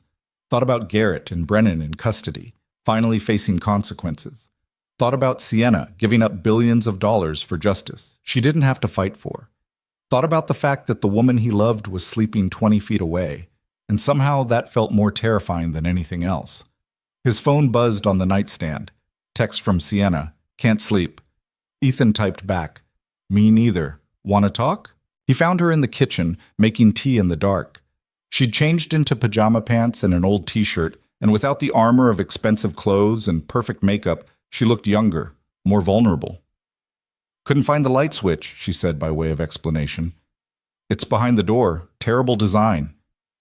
Everything about this house is terrible design. She poured hot water into 2 mugs. The bathroom door sticks, the kitchen sink drips, the living room floor slopes to the left. I'm a contractor. I notice these things. So why haven't you fixed them? Ethan took the mug she offered. Because I'm always fixing other people's houses. Never have time for my own. They sat at the kitchen table. The same table where Margaret Shen had laid out documents about his father's murder, where Lily did her homework, where Ethan had sat alone for years convincing himself that being lonely was the same as being safe. The trial starts March 15th, Sienna said, 6 weeks from now. I know. The prosecution wants me to testify. Explain why I turned over the evidence, what I knew and when I knew it, why I waited so long to come forward. What are you going to tell them? The truth. That my father spent years collecting evidence he couldn't use, that I found it after he died and didn't know what to do with it, that I was scared of the people who killed your father, scared of what they'd do if they knew I was coming for them. That's not the whole truth.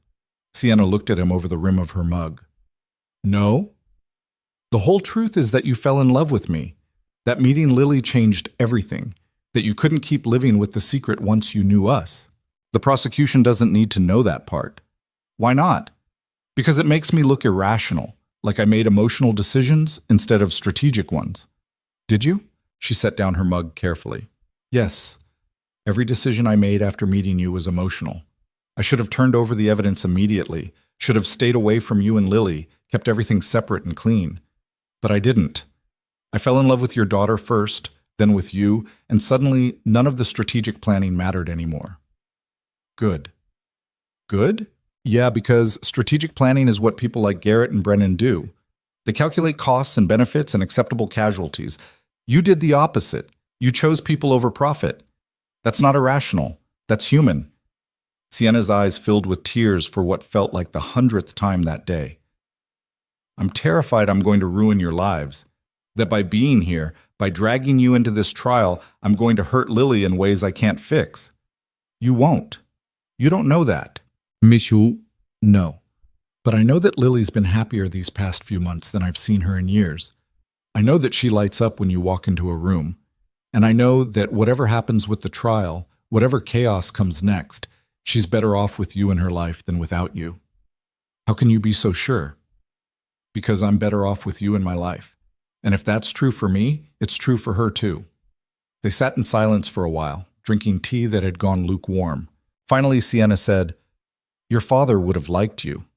The statement caught Ethan completely off guard. What? David Cole, your father. If he could see you now, raising Lily alone, building businesses, fighting to save buildings nobody else cares about, he'd be proud. She traced the rim of her mug with one finger. My father talked about him sometimes. Said David had integrity that couldn't be bought or broken. Said he was the kind of man who made you believe things could be better. I barely remember him. I know, but you're like him anyway. Same stubbornness, same refusal to quit even when quitting makes sense. She smiled slightly. Same terrible habit of taking on projects that are falling apart and refusing to walk away. Is that what I did with you? Took on a falling apart project? Maybe. Is that what I did with you? Definitely. They both laughed, and some of the tension in the room dissolved. I'm glad you found me in Seabrook, Sienna said quietly. I was starting to convince myself that staying away was noble, self-sacrificing, but really I was just scared. Of what? Of you hating me. Of Lily hating me. Of proving that I'm not actually capable of having good things in my life without destroying them. Ethan reached across the table, taking her hand. You're not going to destroy this. You don't know that. No, but I'm choosing to believe it anyway. The next morning, Lily found Sienna making breakfast. She stopped in the kitchen doorway, rubbing sleep from her eyes, processing the scene with visible confusion. You're still here, she said. I am. Is that okay? Yeah, I just thought maybe I dreamed it. Lily climbed onto a chair at the table. Are you making pancakes? Attempting to make pancakes. Turns out your kitchen is conspiring against me. Dad says kitchens have personalities. This one's personality is hostile. Lily giggled, and Ethan appeared behind her, looking rumpled and half awake. "She's not wrong," he said. "That stove's been trying to kill me for years." They ate breakfast together, slightly burned pancakes that tasted better than they had any right to. And for a little while, Ethan let himself believe this could actually work, that Sienna could live in his guest room and help with homework and make breakfast, and somehow they'd all survive the media attention and the trial and everything else waiting to crash down on them. Then his phone rang. Unknown number. He almost didn't answer, but something made him pick up. "Mr. Cole, this is Amanda Fisher from Channel 7 News. I'm working on a story about Sienna Vale's relationship with you and your daughter. Do you have time to answer a few questions?" Ethan hung up. The phone rang again immediately. Different number. He let it go to voicemail. "They found you," Sienna said quietly. "How?" "Property records, probably. Or someone saw me coming here last night." She stood, starting to clear plates with mechanical efficiency. "I should go. Get out before this gets worse." "No." "Ethan, no. We talked about this. You're not running away every time things get hard. This isn't hard. This is a media feeding frenzy, and Lily doesn't deserve to be part of it." Lily looked between them, confused. "What's a feeding frenzy?" "Nothing, Peanut," Ethan said. "Just grown-up stuff." His phone rang again. He turned it off. "They're not going to stop," Sienna said. "They'll camp outside your house, follow Lily to school, turn your entire life into a spectacle." "So what do we do?" "I leave. Give a statement saying we're not involved, that I was just helping with school events, that there's nothing to report." "That's a lie?" "It's a lie that protects your daughter." Ethan looked at Lily, who was watching them with increasing concern, looked at Sienna, who was already mentally packing her bags, looked at his phone, dark and silent but full of messages from people who wanted to turn his life into entertainment. "What if we tell the truth?" he said. "What?" "What if we give one interview, tell the real story, and then refuse to engage with any of it again?" Sienna stared at him. "You want to go on camera with everything that's happening? I want people to know the truth about my father, about your father, about what Garrett and Brennan did and why you're testifying against them." He paused. "And yeah, I want them to know that you're part of our lives now, that this isn't some calculated strategy or manipulation, that it's just real. They'll twist it, make it sound like I'm using you for sympathy. Let them. People who want to believe that will believe it anyway, but people who actually care about the truth deserve to hear it from us." Lily tugged on Ethan's sleeve. "Are you going to be on TV?" "Maybe." "Will I be on TV?" "No, this is just grown-up stuff." "That's not fair. I want to be on TV." Despite everything, Ethan almost smiled. "Not this time, Peanut." Sienna was still processing, her expression cycling through doubt and fear, and something that might have been hope. "If we do this," she said finally, "we do it together, all of us. No hiding, no partial stories, everything." "Everything?" "I'll tell them about finding the evidence, about trying to repay your father's debt, about falling in love with your daughter, and then with you, all of it. That's going to make the trial more complicated. The trial's already complicated. At least this way, the truth is out there before Garrett's lawyers can spin their version." Ethan thought about it for exactly 5 seconds. "Okay, let's do it." The interview was scheduled for 2 days later. In between, Ethan's phone didn't stop ringing. Reporters camped outside his house. Photographers followed him to job sites. Someone even approached Lily's school, trying to get comments from teachers, before the principal called security. Sienna stayed in the guest room despite the chaos, helping Lily with homework and cooking dinners and pretending everything was normal. At night, after Lily went to bed, she and Ethan would sit in the kitchen drinking tea and preparing for questions they knew were coming. "They're going to ask why I didn't turn over the evidence immediately," Sienna said. "What are you going to tell them? That I was scared, that I didn't know if I could trust the system that had failed my father and yours, that I was trying to build an airtight case before going public. Is that true?" "Mostly. The rest of the truth is that I was a coward. I had the power to bring them down years ago, but I was too afraid of what it would cost me." "You're not a coward. I let them operate for 2 more years after finding the evidence. How many people did they hurt in that time? How many projects did they corrupt?" Ethan didn't have an answer for that. The interview took place in a neutral studio downtown. The reporter was a woman in her 40s named Jessica Chen, who had a reputation for fairness and actually caring about facts over sensationalism. She started with softballs, how they met, what initially brought Sienna to Lily's school, when their relationship became romantic. Then she got to the harder questions. Miss Vale, you inherited a billion-dollar company from your father. Why did you choose to destroy it? Sienna sat very still, her hands folded in her lap. I didn't destroy it. I exposed corruption that was already destroying it from the inside. Thomas Garrett and Paul Brennan had been embezzling funds, defrauding investors, and intimidating anyone who questioned their methods for over 2 decades. My father knew about it. He tried to stop them, and it got him killed. That's a serious accusation. It's the truth. I have documents proving everything I just said, and federal prosecutors have already filed charges. Jessica turned to Ethan. Mr. Cole, your father died in what was ruled an accident in 2003. You're now saying it was murder. I'm saying the evidence shows it was murder made to look like an accident. Frank Morrison, the site supervisor, has confessed to sabotaging the equipment my father was using. He was paid by Garrett and Brennan to do it. And you believe Miss Vale's involvement in your life is unconnected to this? No, her involvement started because of it. She found out what happened to my father, and she wanted to help. Ethan glanced at Sienna. But what started as trying to fix an old wrong became something more. For both of us. Jessica leaned forward slightly. Some people might say this is convenient timing, that Miss Vale's relationship with you could influence how the jury perceives her testimony. Some people can say whatever they want, Sienna replied evenly. The evidence speaks for itself. My relationship with Ethan doesn't change the bank records, the emails, or the witness testimony. It just explains why I finally had the courage to use them. The interview continued for another 30 minutes, covering everything from the trial timeline to how they planned to handle media attention to what they wanted people to understand about the case. When it was over, Jessica turned off her recorder and said, "For what it's worth, I believe you, both of you. This city needs more people willing to fight for what's right, even when it costs them everything." The interview aired 2 days later.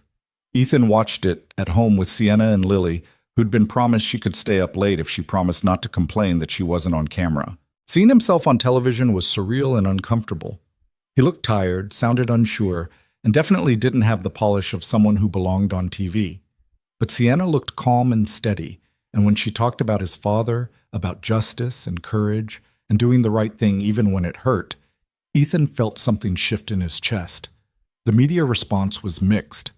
Half the outlets praised Sienna's bravery, called her a whistleblower and a hero, wrote editorials about corporate accountability and the importance of speaking truth to power. The other half called her a scorned heiress seeking revenge, questioned her motives, her timing, her relationship with Ethan, suggested the whole thing was a publicity stunt designed to gain sympathy before the trial. Ethan stopped reading the coverage after the first day, but the interview had one unintended consequence. It made Garrett's legal team panic. 3 weeks before the trial was set to begin, Margaret Shen called with news. "Garrett's asking for a plea deal," she said. "His lawyers know the evidence is overwhelming, and the public sentiment after your interview made things worse for them. They want to negotiate." "What kind of deal?" Sienna asked. She was on speakerphone in Ethan's kitchen, all 3 of them gathered around like this was a war council. 20 years minimum for conspiracy to commit murder, full restitution to families they defrauded, cooperation in the case against Brennan. In exchange, they dropped some of the secondary charges. What about Brennan? Still in the wind, but if Garrett testifies against him, it's only a matter of time before we find him. Sienna looked at Ethan. "What do you think?"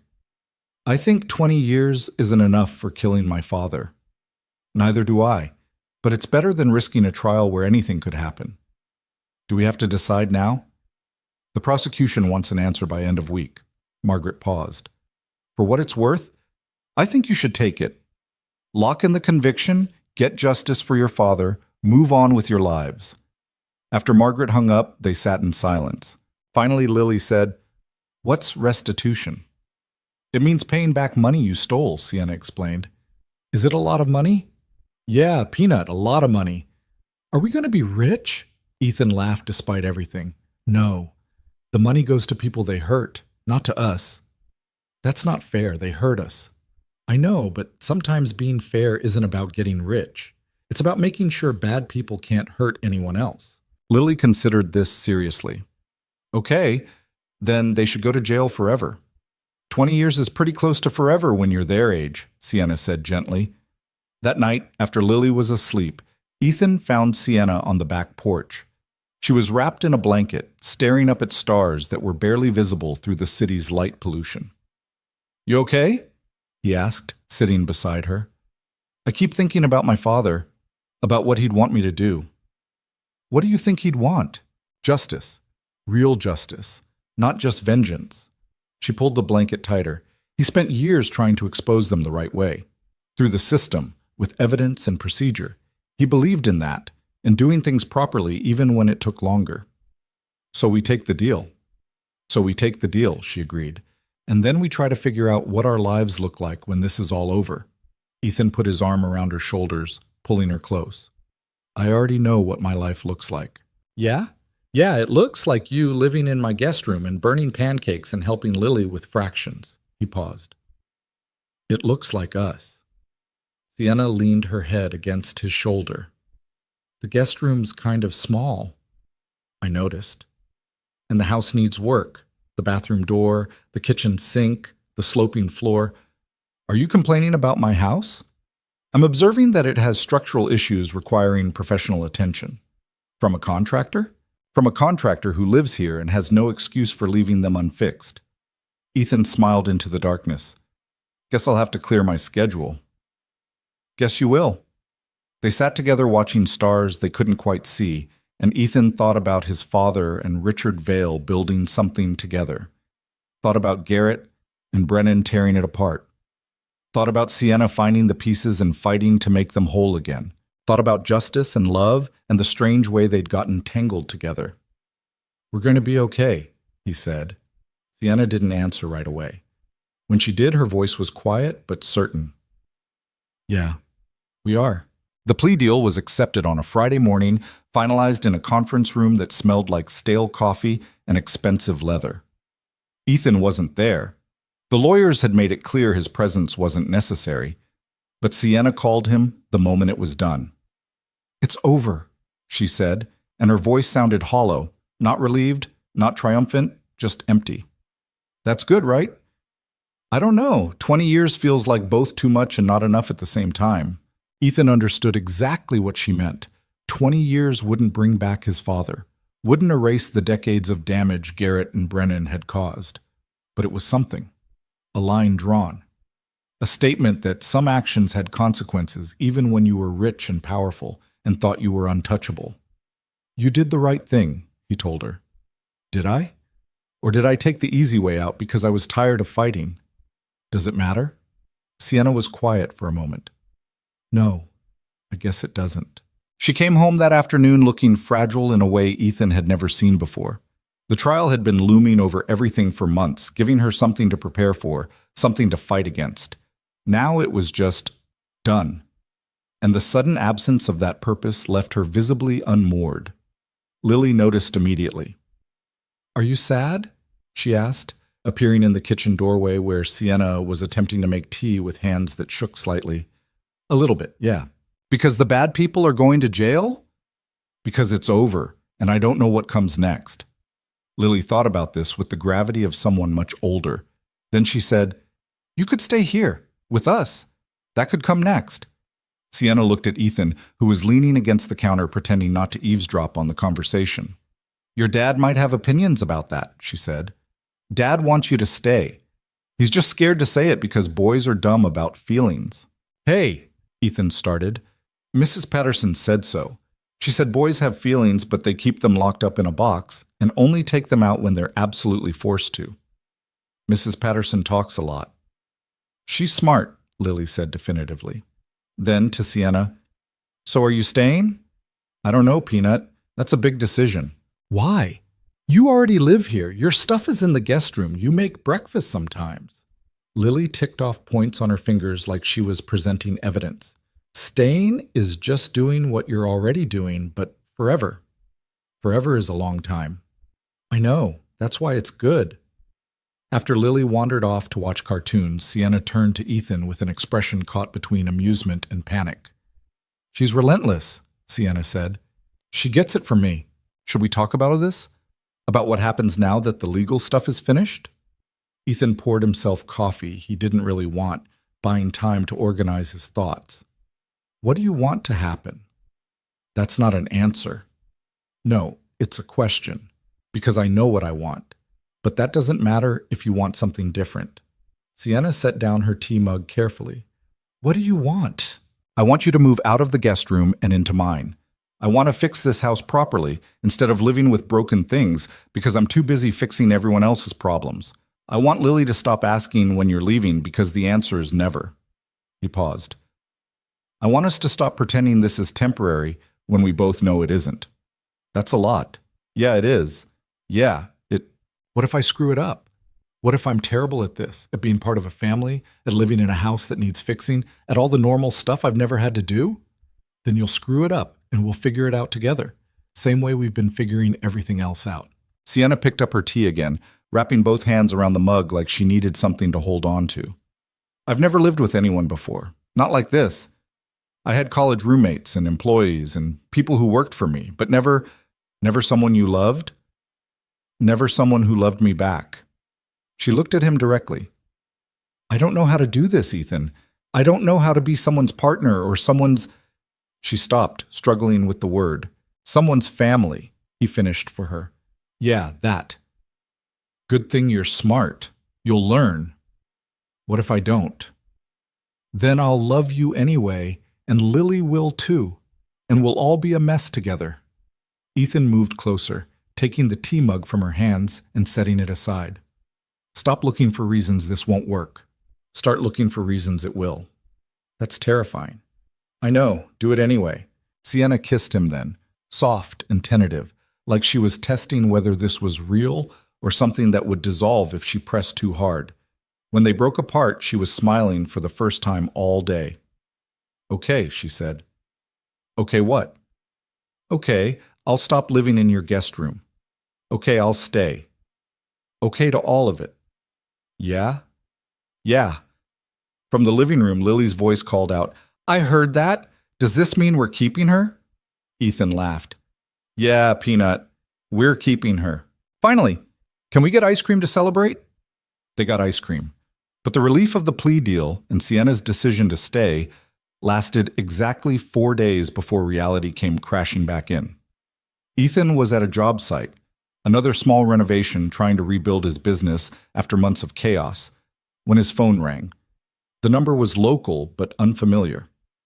Mr. Cole, this is Stephen Walsh from Titan Development Group's Bankruptcy Trustee Office. We need to discuss your outstanding claim.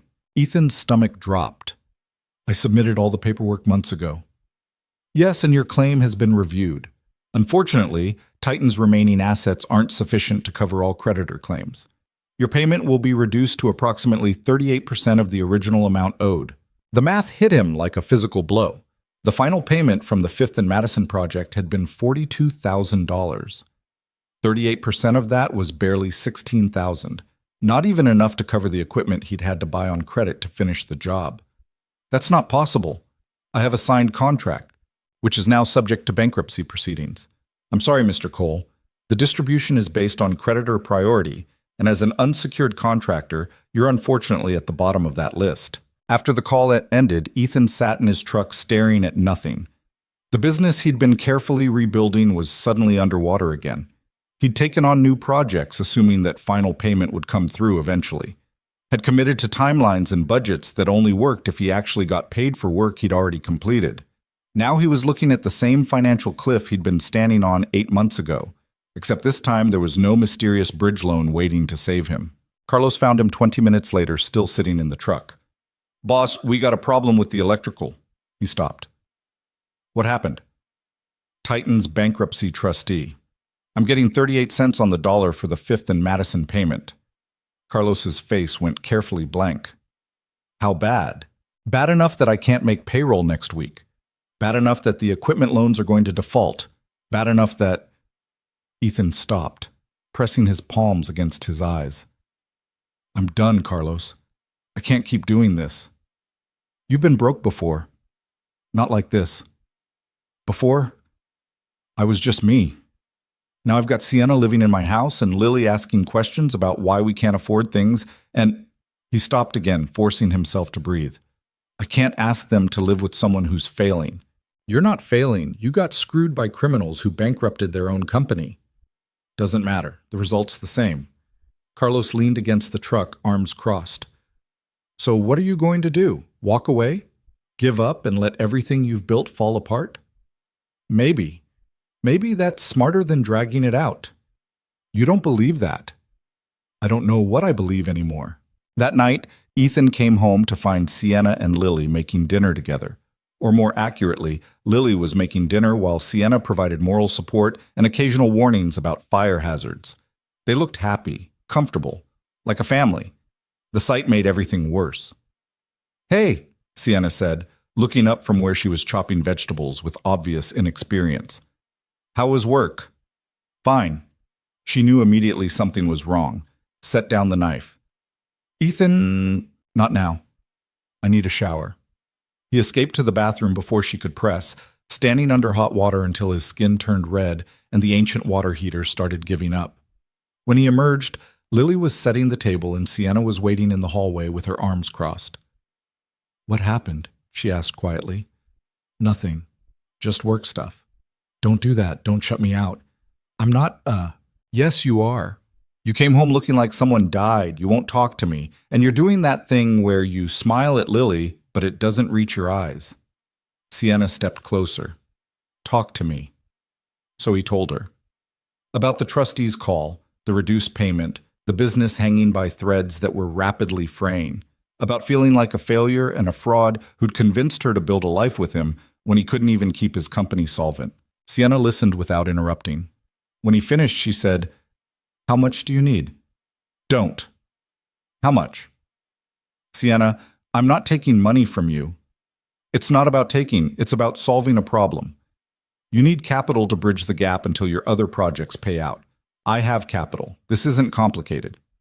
"It is complicated, because if I take money from you, then what am I? Just another person living off your wealth? You're the person I love who's having a financial crisis through no fault of his own. Why is accepting help worse than watching everything you've built collapse?" "Because I'm supposed to provide. I'm supposed to be the one who has his life together, not the one constantly getting bailed out." Sienna's expression shifted from concerned to angry. "That's the stupidest thing I've ever heard." "Excuse me? You think providing means doing everything alone, never accepting help, never admitting you need support?"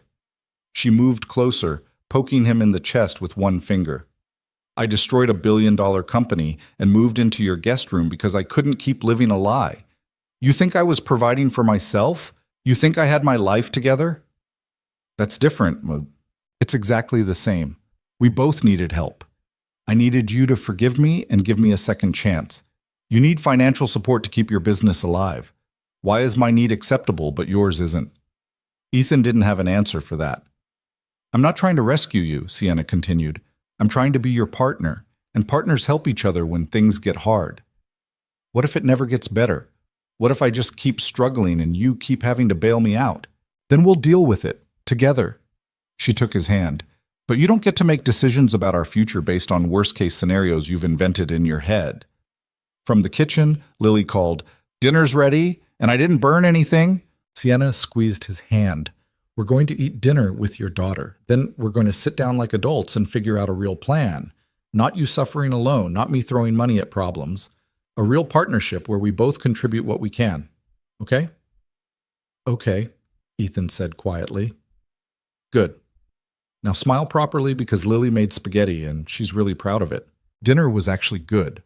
A small miracle given that Lily was 7 and Sienna's cooking skills were remedial at best. Afterward, while Lily did homework in her room, Ethan and Sienna spread financial documents across the kitchen table. "Talk me through it," Sienna said. "All of it. What you owe, what's owed to you, what the timeline looks like." Ethan walked her through everything.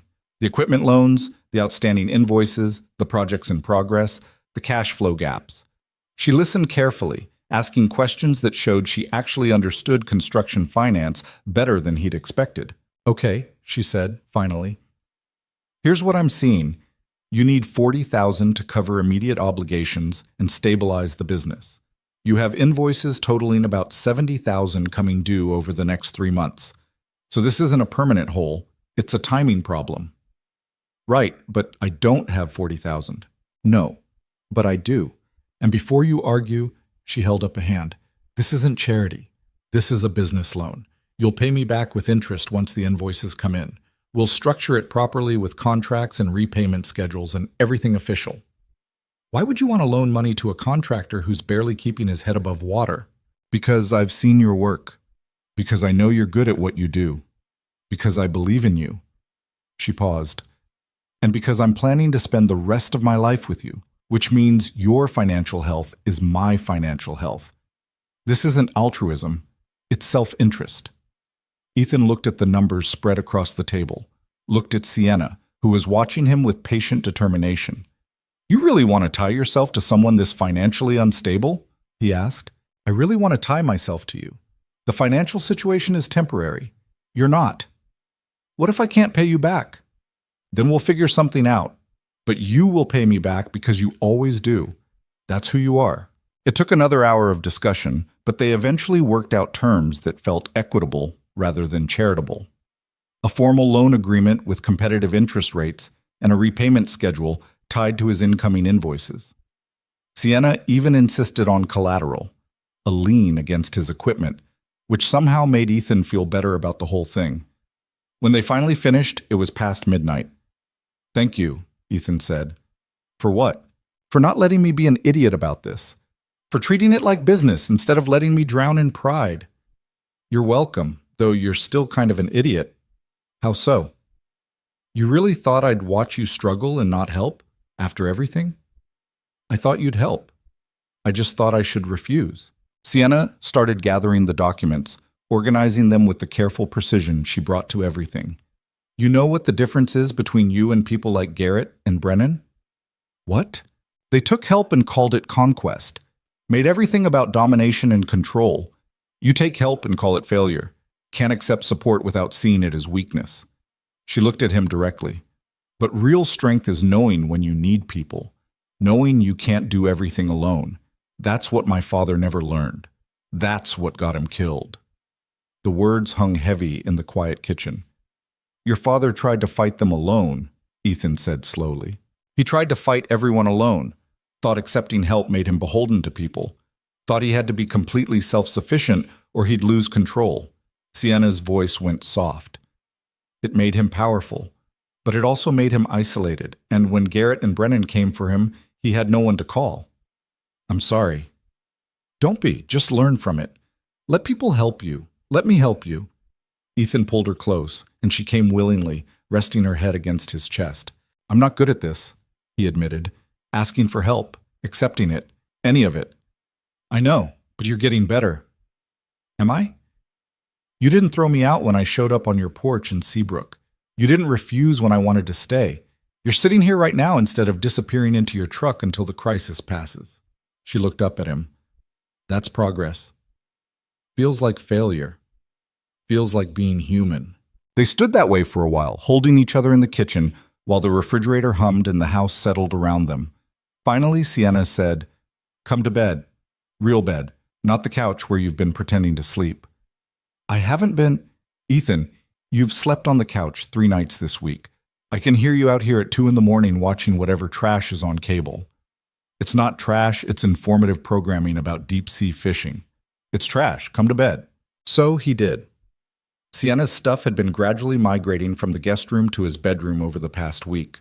Clothes in the closet, toiletries in the bathroom, books on the nightstand. It should have felt crowded. Instead, it felt like the room had been waiting for her all along. This is weird, he said, lying in the dark. Good weird or bad weird? Still deciding. She shifted closer, fitting herself against his side. Take your time. I'll be here when you figure it out. Ethan wrapped his arm around her, feeling her breathing even out as she drifted towards sleep. For the first time in weeks, the knot of anxiety in his chest loosened slightly. Maybe she was right. Maybe asking for help wasn't failure. Maybe letting people in wasn't weakness. Maybe he could actually do this. Build a life with someone.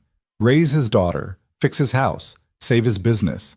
Not alone, not perfectly, but together with someone who saw his struggles and chose to stay anyway. The loan came through within 48 hours, deposited into his business account with the same efficiency Sienna brought to everything. Ethan paid his crew, caught up the equipment loans, and started breathing normally again. But the bigger shift was internal.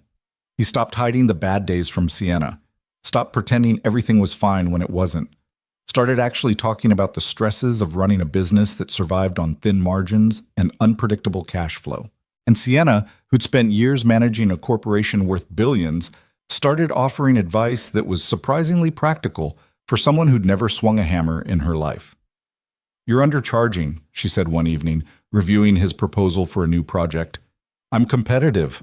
You're leaving money on the table. Look." She pointed to the materials estimate. "You're calculating costs at retail when you should be factoring in bulk discounts and supplier relationships. That's at least a 15% margin you're giving away.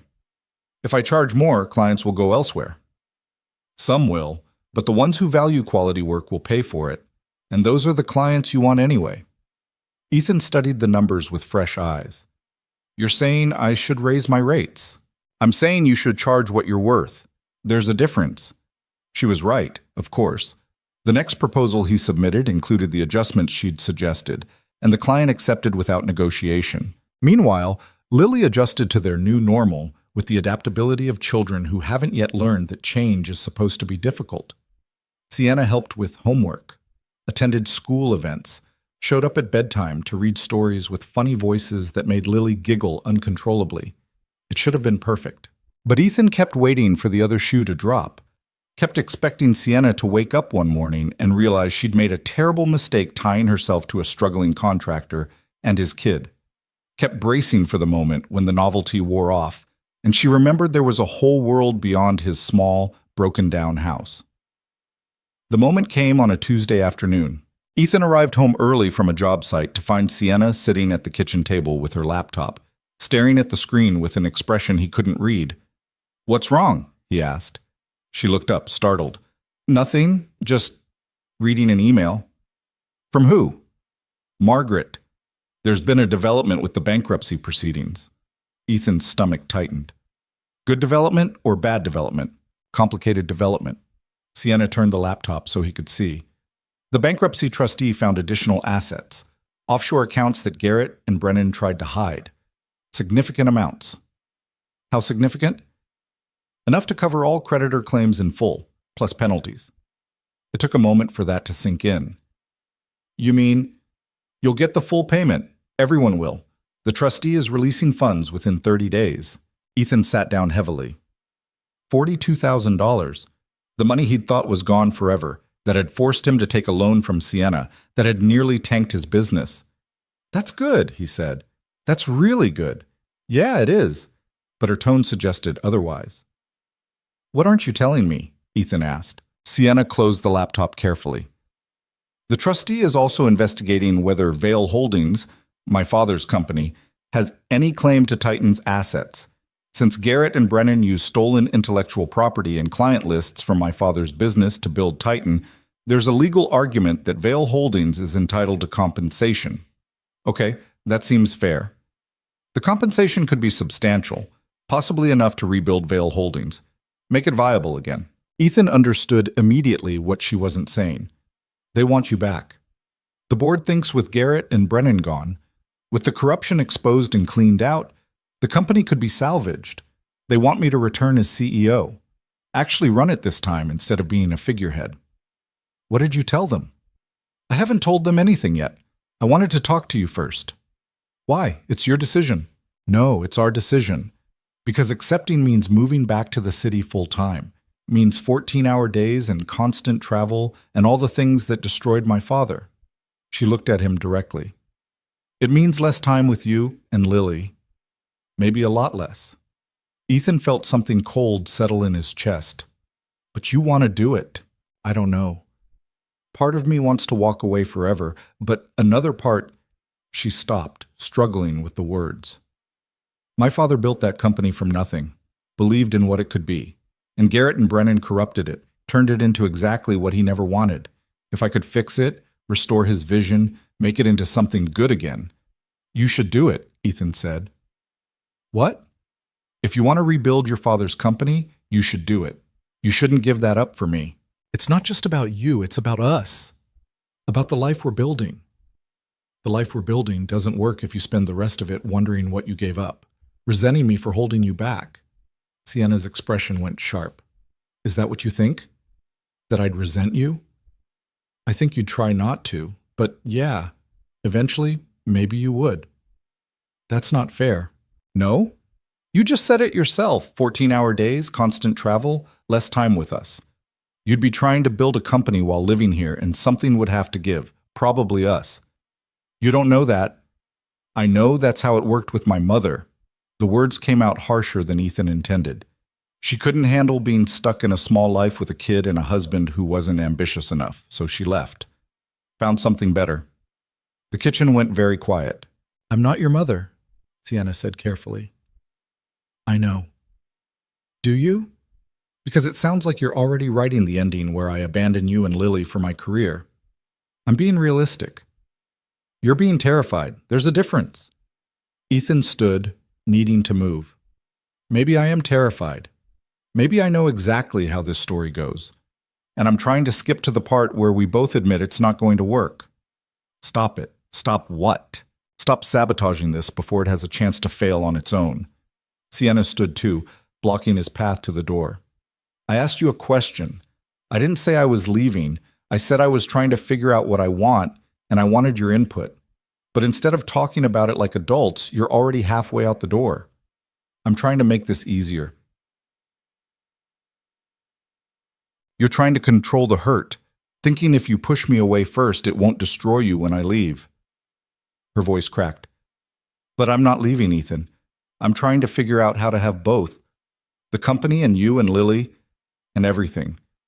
But I can't do that if you won't even try to believe it's possible. How? How do you have both when one requires everything and the other needs you here? I don't know. That's why I'm asking for help instead of making decisions in a vacuum like my father did. She grabbed his hands, forcing him to look at her. I don't have all the answers, but I know I don't want to lose you.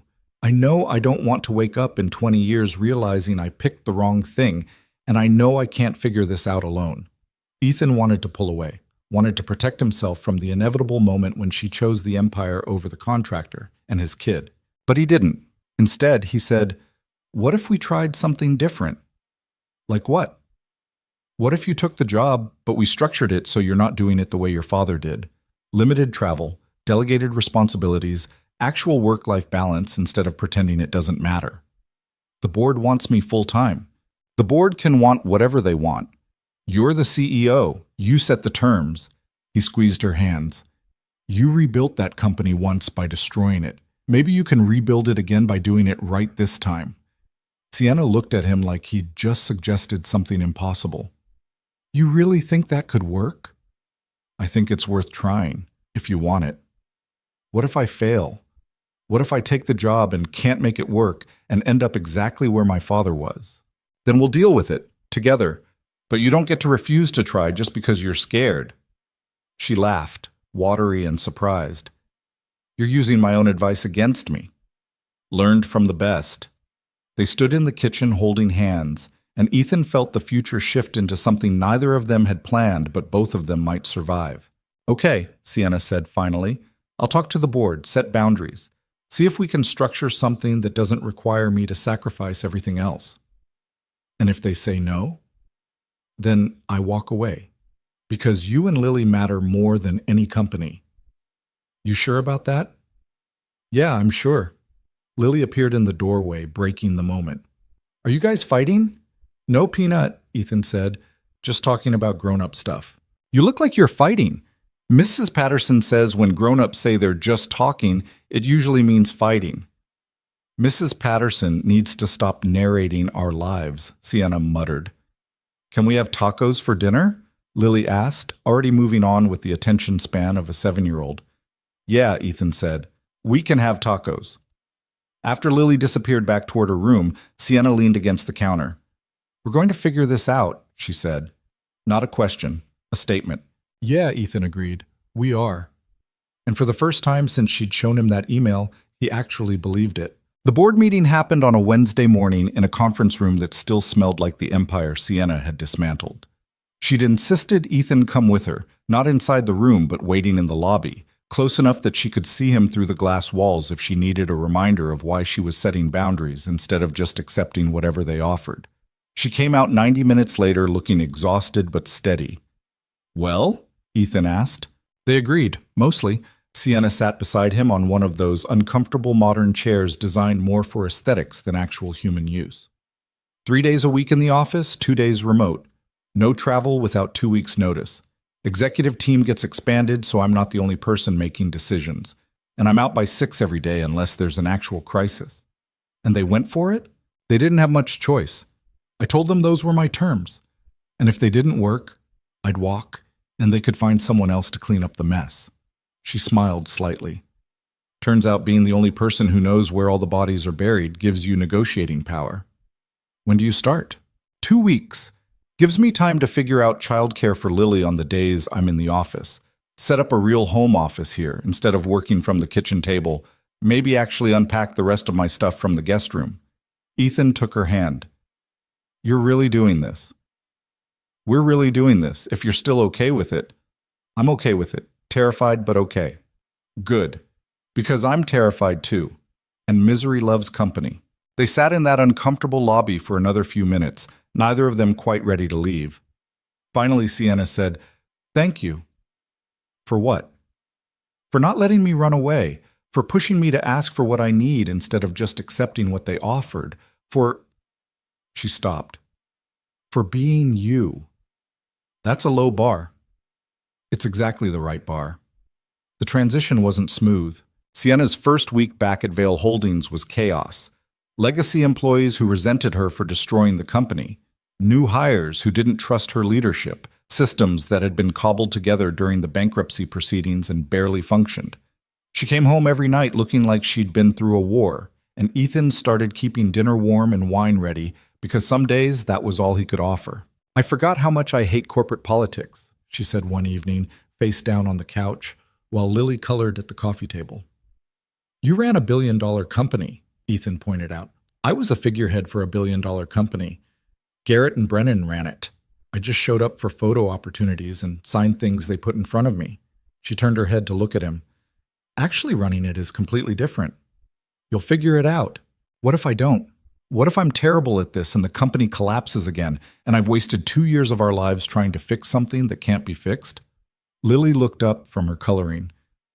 "Miss Vail, you're being dramatic." "Am I?" "Yeah, Dad says when people think everything's going to fail, they're usually just tired and need sleep." Sienna lifted her head enough to look at Ethan. "You say that? It's solid advice. It's advice you never follow yourself. Do as I say, not as I do." Lily went back to her coloring and Sienna hauled herself upright. "She's right, though. I'm being dramatic. It's only been a week. Things will settle." "Will they?" "No idea. But I'm going to keep showing up until they do." Things did settle, eventually. Sienna hired a second-in-command who actually knew how to manage daily operations. Started delegating instead of trying to control everything herself. Learned to leave work at the office instead of bringing it home in her head every night. It wasn't perfect. Some weeks she worked late more often than her contract allowed. Some days she was short-tempered and exhausted and not particularly pleasant to be around. But she kept showing up, kept trying, kept choosing to come home instead of disappearing into the work the way her father had. Meanwhile, Ethan's business stabilized. The bankruptcy payout came through as promised, allowing him to repay Sienna's loan in full with interest. He raised his rates like she'd suggested and lost exactly 2 clients while gaining 4 new ones who paid better and complained less. Hired an actual bookkeeper instead of managing finances himself with a system that was generous to call disorganized. Slowly, carefully, they built something that looked almost like a normal life. 6 months after Sienna returned to Vail Holdings, Lily asked the question Ethan had been dreading. They were eating breakfast. Sienna's pancakes had improved to merely mediocre instead of actively dangerous. When Lily set down her fork and said, "Is Miss Vail going to be my mom?" The kitchen went very quiet. Sienna looked at Ethan with visible panic.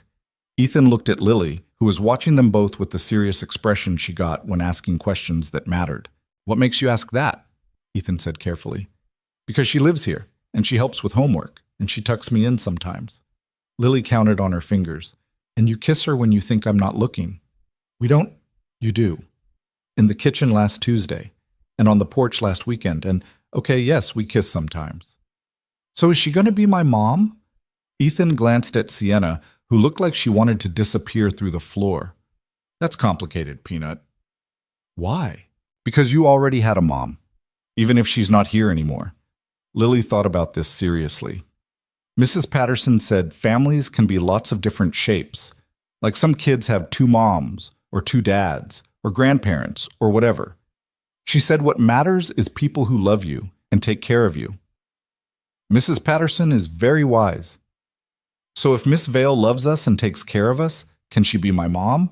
Or like another mom? A bonus mom?" Sienna made a sound that might have been a laugh or a sob.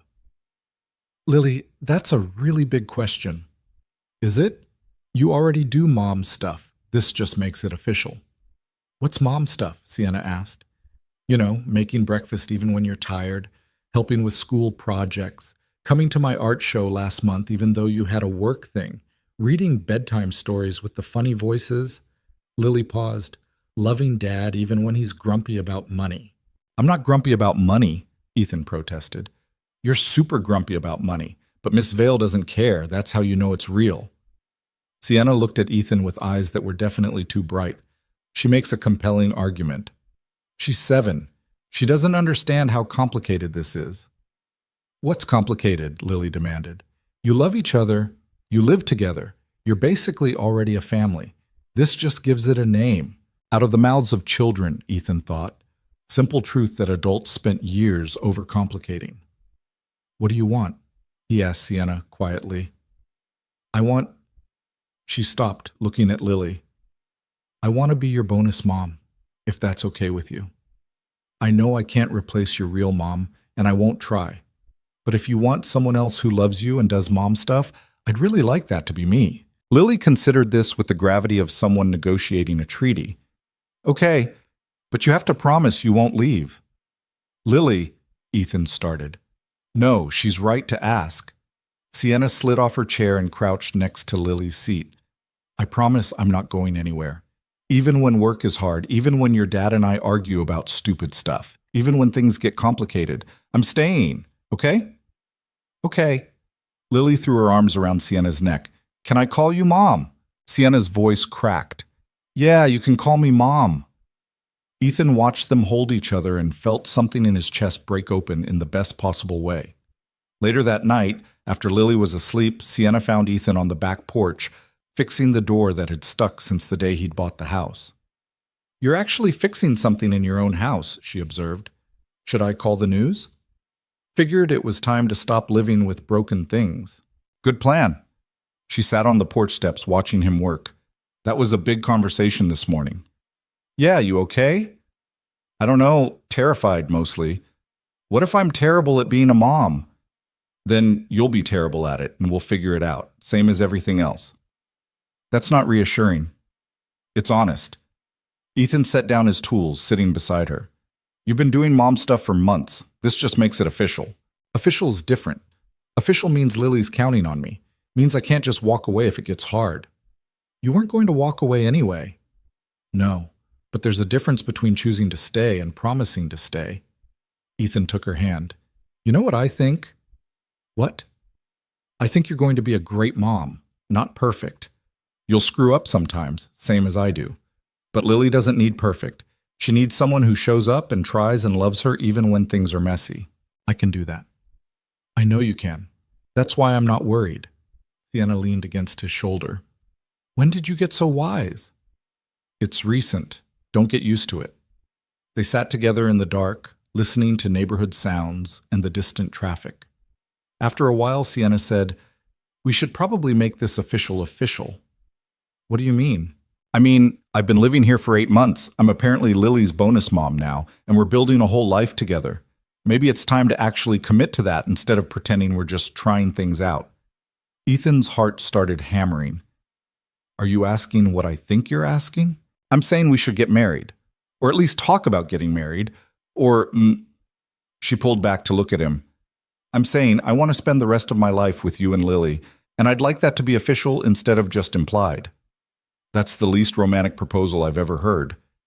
Have you heard a lot of proposals? Just the one, and it was terrible. Sienna shoved him lightly. Then you do it better. So Ethan did. He stood up, pulled her to her feet, and said, Sienna Vale, you're bossy and stubborn, and you burn pancakes more often than not. You work too much, and you worry constantly, and you still don't know how to use half the tools in my toolbox. But you showed up when I needed you most. You fought for my father's memory when you didn't have to. You fell in love with my daughter, and then with me, and you keep choosing us even when it's hard. So yeah, I want to marry you. I want to fix this house together and raise Lily together and build something neither of us could build alone. What do you say? Moment. Sienna was crying now, not bothering to hide it. That was significantly better. So is that a yes? Yeah, that's a yes. They got married 3 months later in the backyard of the house that Ethan had finally started fixing properly. Nothing fancy, just close friends, Lily in a dress she'd picked out herself, and a ceremony short enough that nobody got bored. Carlos served as best man and spent his entire speech making fun of how long it took Ethan to admit he was in love. Margaret Shen came and cried through the whole ceremony, which she claimed was allergies but everyone knew was emotion. Even Mrs. Patterson showed up, immediately befriending Sienna and offering unsolicited advice about marriage that was surprisingly helpful. Lily served as flower girl and took the job with appropriate seriousness, only throwing petals at exactly the right moments and not at all when the photographer wasn't looking. When the officiant asked if anyone objected, Lily raised her hand. Ethan's heart stopped. Peanut, what? I object to the part where you said, bonus mom, Lily announced. She's just mom now, no bonus needed. The whole gathering laughed, and Sienna was crying again, and Ethan felt his throat close with emotion. Noted, the officiant said. Just mom it is. They exchanged rings that Ethan had made himself. Simple bands hammered from copper, salvaged from the Fifth and Madison Building. The project that had almost destroyed him, but had somehow led to everything good in his life. When they kissed, Lily cheered loudest of all. The reception was potluck in the backyard, casual and chaotic and perfect. People ate too much and drank too much, and told stories about David Cole and Richard Vale, about two men who'd tried to build something good and paid the price for it. Late in the evening, Ethan found himself standing near the back fence with Sienna, watching their strange collection of friends and family. Your father would have liked this, Sienna said quietly. Both our fathers would have. Think they'd approve? Of us? Ethan thought about his father signing partnership agreements with hope in his eyes. Thought about Richard Vale recording that video, desperate to leave evidence for a future he wouldn't see. Yeah, he said. I think they'd approve. A year later, Ethan and Sienna launched a new venture together. A development company focused on affordable housing and historic preservation, built on the principles David Cole and Richard Vale had believed in. They called it Second Chance Development, which Lily said was too obvious, but everyone else thought was perfect. It was small at first, just a few projects, mostly renovations of older buildings that other developers had written off as too expensive to save. But word spread. People who cared more about communities than profit margins started reaching out. Investors who'd been burned by companies like Titan, but still believed in ethical development, found their way to Sienna's door. Ethan handled the construction side, still getting his hands dirty on job sites, still fighting with subcontractors and suppliers, still living and breathing the work. Sienna managed operations, finance, and strategy, using everything she'd learned from both building and destroying her father's empire. They fought constantly about the right way to do things, about budgets and timelines and whether quality mattered more than speed, about how much risk was acceptable and when to walk away from projects that didn't align with their values. But they also built something neither of them could have built alone. 2 years after their wedding, they broke ground on their biggest project yet, a mixed-use development on the site where David Cole had died. The building had sat abandoned for 20 years, too contaminated by tragedy for anyone to touch. Ethan and Sienna turned it into apartments for families who'd been priced out of the city, commercial space for local businesses, and a community center that offered programs for kids like Lily. The night before the grand opening, Ethan walked through the finished building alone, ran his hands over walls his father had helped design, stood in spaces that had been filled with death and corruption and transformed into something that served the people his father had wanted to help. He found Sienna on the roof, looking out over the city. "Thought you might be up here," he said. "Just thinking." "About what?" "About how strange life is. How we both came from such different places but ended up in the same spot." She leaned against the railing. "My father wanted to build an empire. Your father wanted to build communities, and somehow we're doing both. Small empire, though, and imperfect communities. Still counts." Ethan stood beside her, taking in the view. Somewhere out there was the house they'd finally finished fixing, the business they'd built together, the daughter who called them both mom and dad without hesitation. "You think they're watching?" Sienna asked. "Your dad and mine?" "I think if they are, they're probably arguing about whose idea this was." She laughed. "Probably. My dad always had to win. So did mine. Stubborn runs in both families. Lucky for Lily. Lucky for all of us." They stood together as the sun set over the city, painting everything in gold and shadow. Tomorrow they'd open a building that honored both their father's memories while creating something new, something better. But tonight, they just existed in the space between past and future, grateful for the journey that had brought them here.